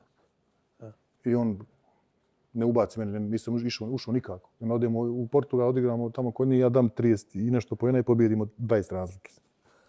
Ne, ali nije, ja sam kriv, razumiješ? Ja to znam, ja ću sačekati. Ali tek kasnije. Ali tek kasnije, znaš, spontano da sam kriv, teško, ali sad ti kažem, gdje si umoran, ti dođeš nešto da igraš, ma ne mogu sebe, ljudi, ja ne mogu, ja dođem ujutro, sjedim, pijem kafu, ja razmišljam, ko će sad na trening? Da, znaš, sam sebi nervozan. Sam sebi sam, razumiješ, nervozan. Meni samo treba pustiti me 25 dana da opet poželim košarku, onda kad ja to poželim, onda opet, razumiješ, idemo to. To je realno, mislim, sad možemo mi ovdje sjediti moralisat do sutra, ali to je negdje realnost, jel, ako ti je duga sezona, ti ako odmah uskačeš u trenažni proces, ili ovo, kako ti sad ovo djeluje, ovo sad što su pomjerili Evropsku na septembar, je li to dobro ili loše? Šta misliš? Mislim, ti završiš sad sezonu, ako igraš NBA, ako igraš Euroligu, je li to onda duga pauza? Koliko si uopšte ti odmarao kad dođe ljeto? Koliko da ne pipneš loptu? Koliko? Dok sam bio u Španiji nisam nikako odmarao. Ništa? Ništa. I onda sam skonto da pravim grešku. Ja, da je previše toga. Da je to previše. To je, gledaj, možeš određeno vrijeme to da pratiš, sve to ide kako treba, međutim, bez odmora, bez adekvatne rehabilitacije, mentalno se ugasiš. To umoriš se, znači, od treninga i to sve. Onda sam ja tražio, recimo, već kad sam postao tamo veteran u NBA-u i onda poštu neke tvoje odluke, kad ti kažu i to onda oni bi pošalji trenera ovdje koji dođe samo da trenira, onda oni rekli, ja im kažu, nisam se nikako bavio košarkom, ali odemo da recimo trčanje neko nešto, biciklo vozim, ne znam, nija plivanje i to ja bi to održavao, razumiješ, gdje bi to bilo na jednom dobrom nivou i to sve i onda bi posle uđi u košarku, uvedem se u košarku polako i to sve. A ja sam stvarno, samo do 28. 9. godine ja nisam pravio pauzu nikako. Nikako? Kontinuitetu. Jer navikao sam samog sebe, navikao sam svoje tijelo da non stop mora biti u to nekom maksimalno fizičkoj spremi da ja mogu funkcionisati. Ono, šta, kao panika te uhvati ako 3 dana ne radiš ništa. I ako ne mogu, da ne mogu da trčim, da se zadišem i to je meni bilo neprihvatljivo. Jel da? A sad, recimo, ta negdje ona utakmica s Litvanijom, jel, koja je, gdje si ti imao svoj show, koja je proslavila i mene,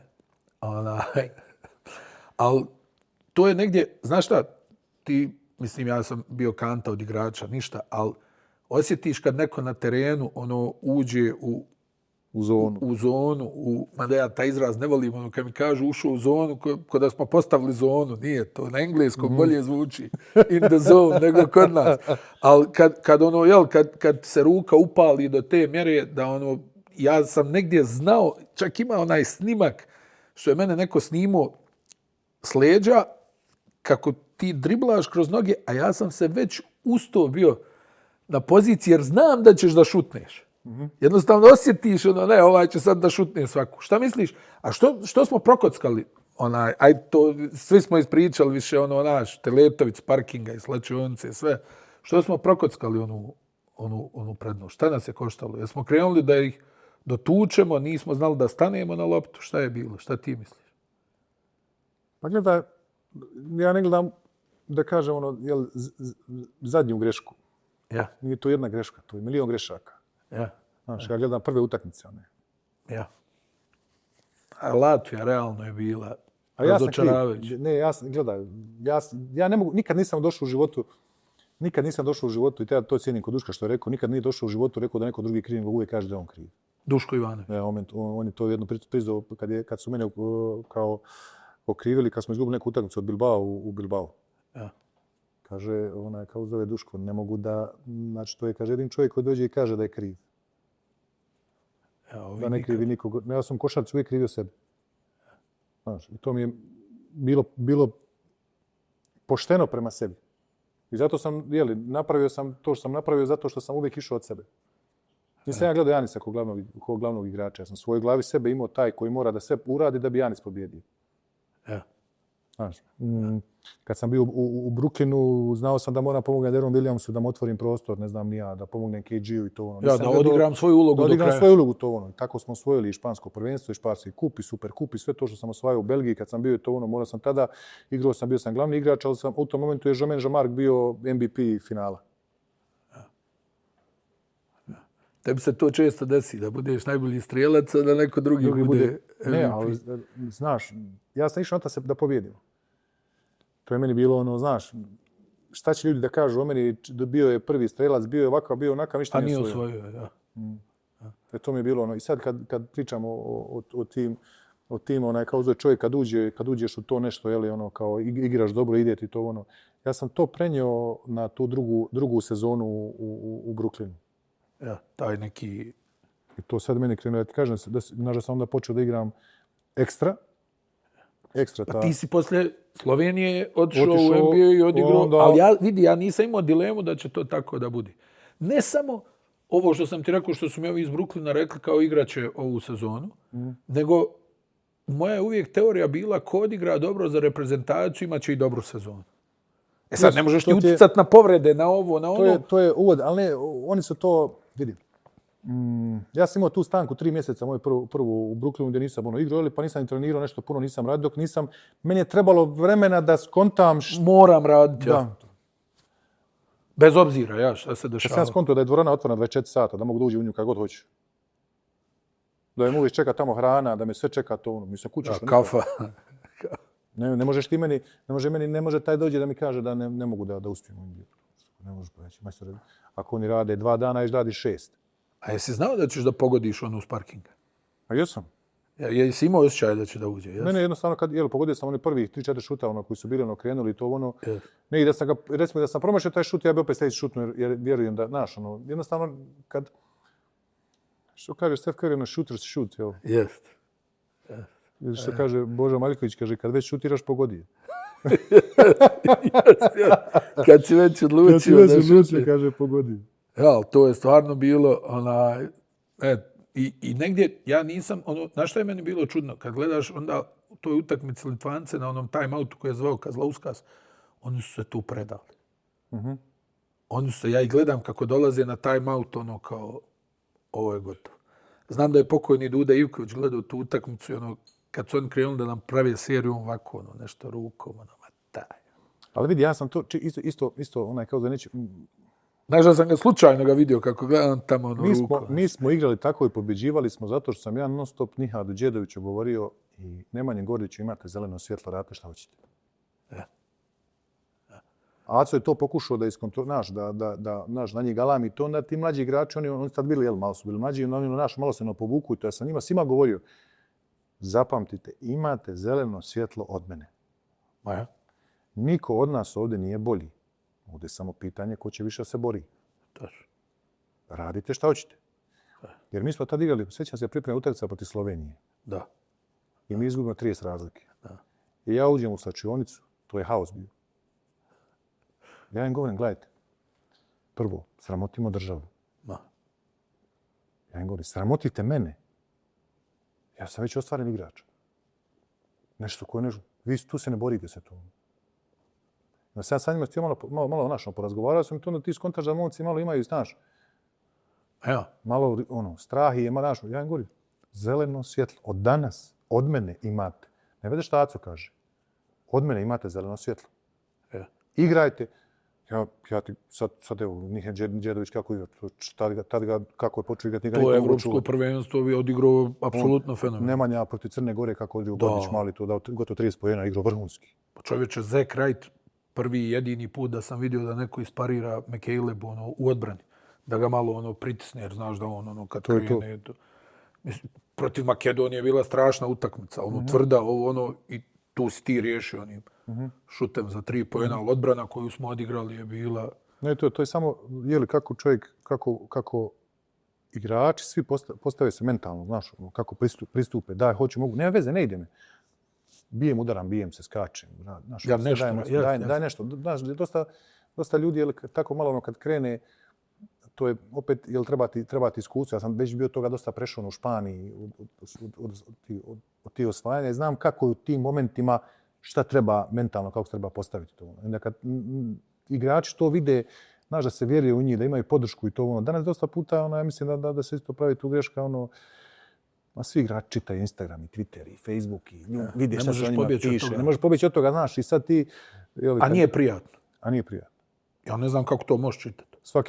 Danas ima svak pravo ružnog komentara, znaš. Svi baš budu ružni komentari. Ali anonimnog. Ja, anonimno. Jest. Da je pod imenom i prezimenom, ja poštujem svaka čast. 100%. Ali kad mi se sakriješ tamo iza, pa vrijeđaš nekog, to meni nije muški. Najiskreniji. Sigurno. Najiskrenije mi nije muški. Danas je realno, zbog medije... A ubija psihu Mirza. Ja mislim da su gori ti komentari i onda, znaš, ljudi možda prave grešku.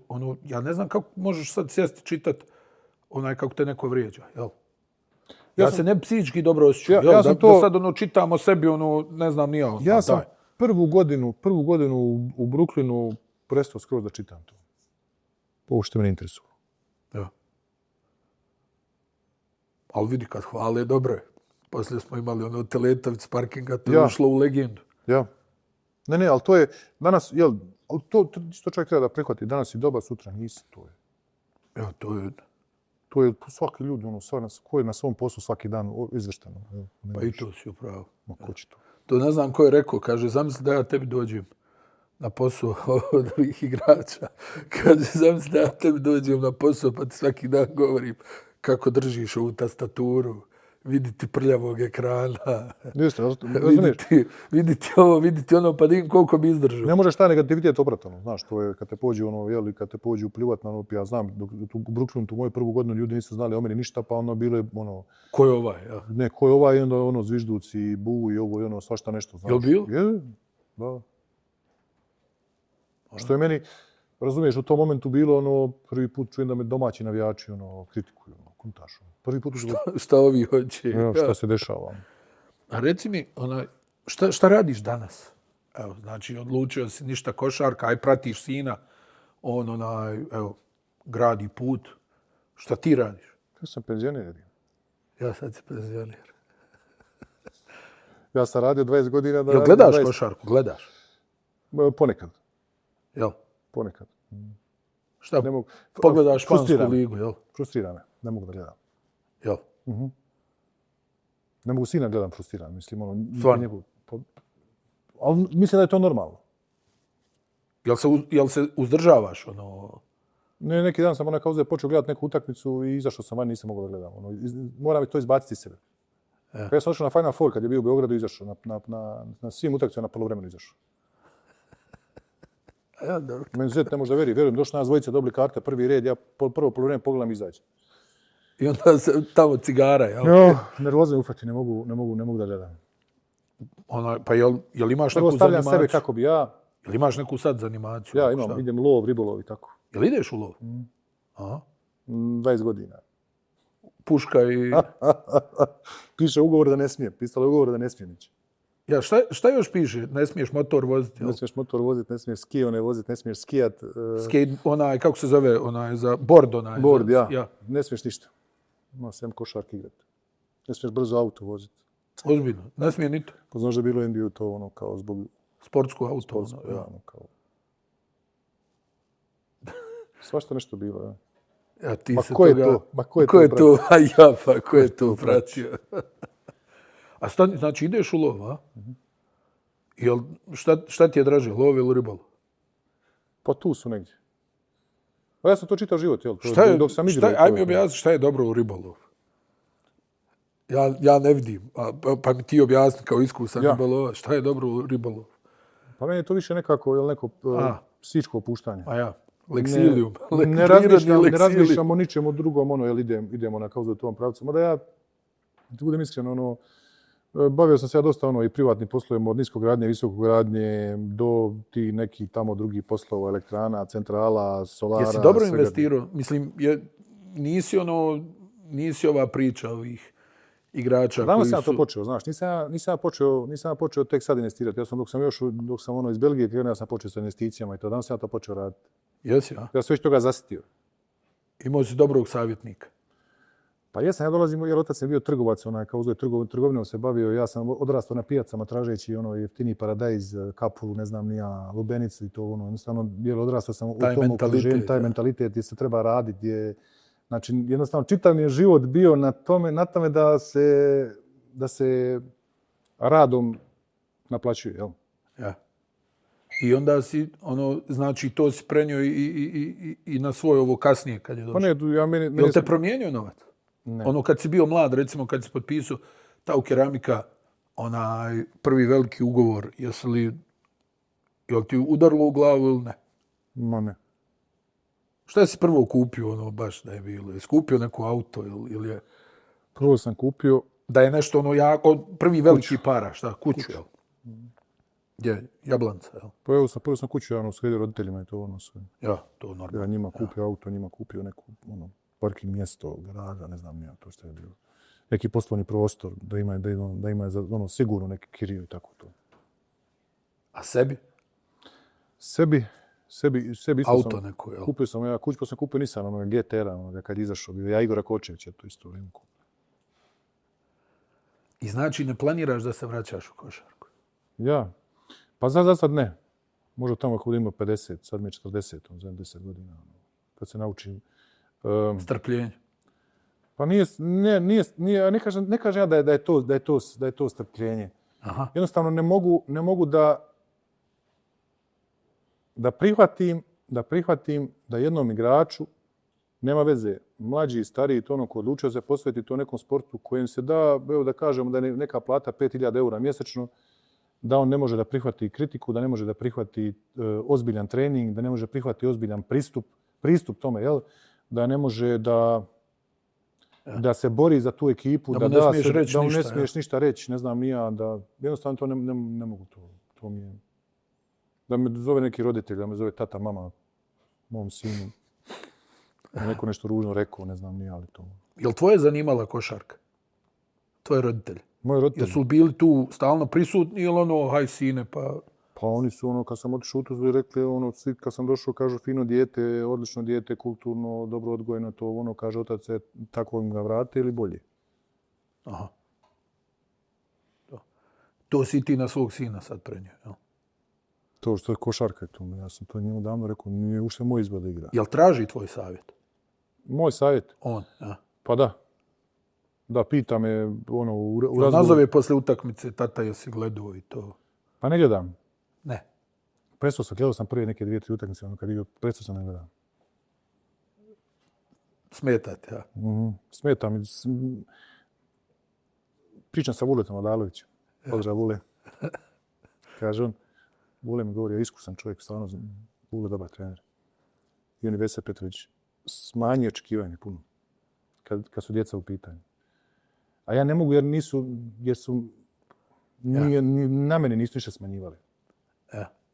I onda bolje da žena se tim bavi, jel? Pa ja sam rekao, to sam njemu rekao, što god treba u životu ovamo, zovi me, posavjetovat ćete, reći ti, doći ti, razgovarat ćemo, družimo se, sve to ono, ali o košarci, ja sam igrao gladijatorsku košarku i to. To je to. Znaš šta, hvala ti što si bio naš gost. Hvala i tebi. Hvala ti na izdvojenom vremenu. Hvala što si me pozvao.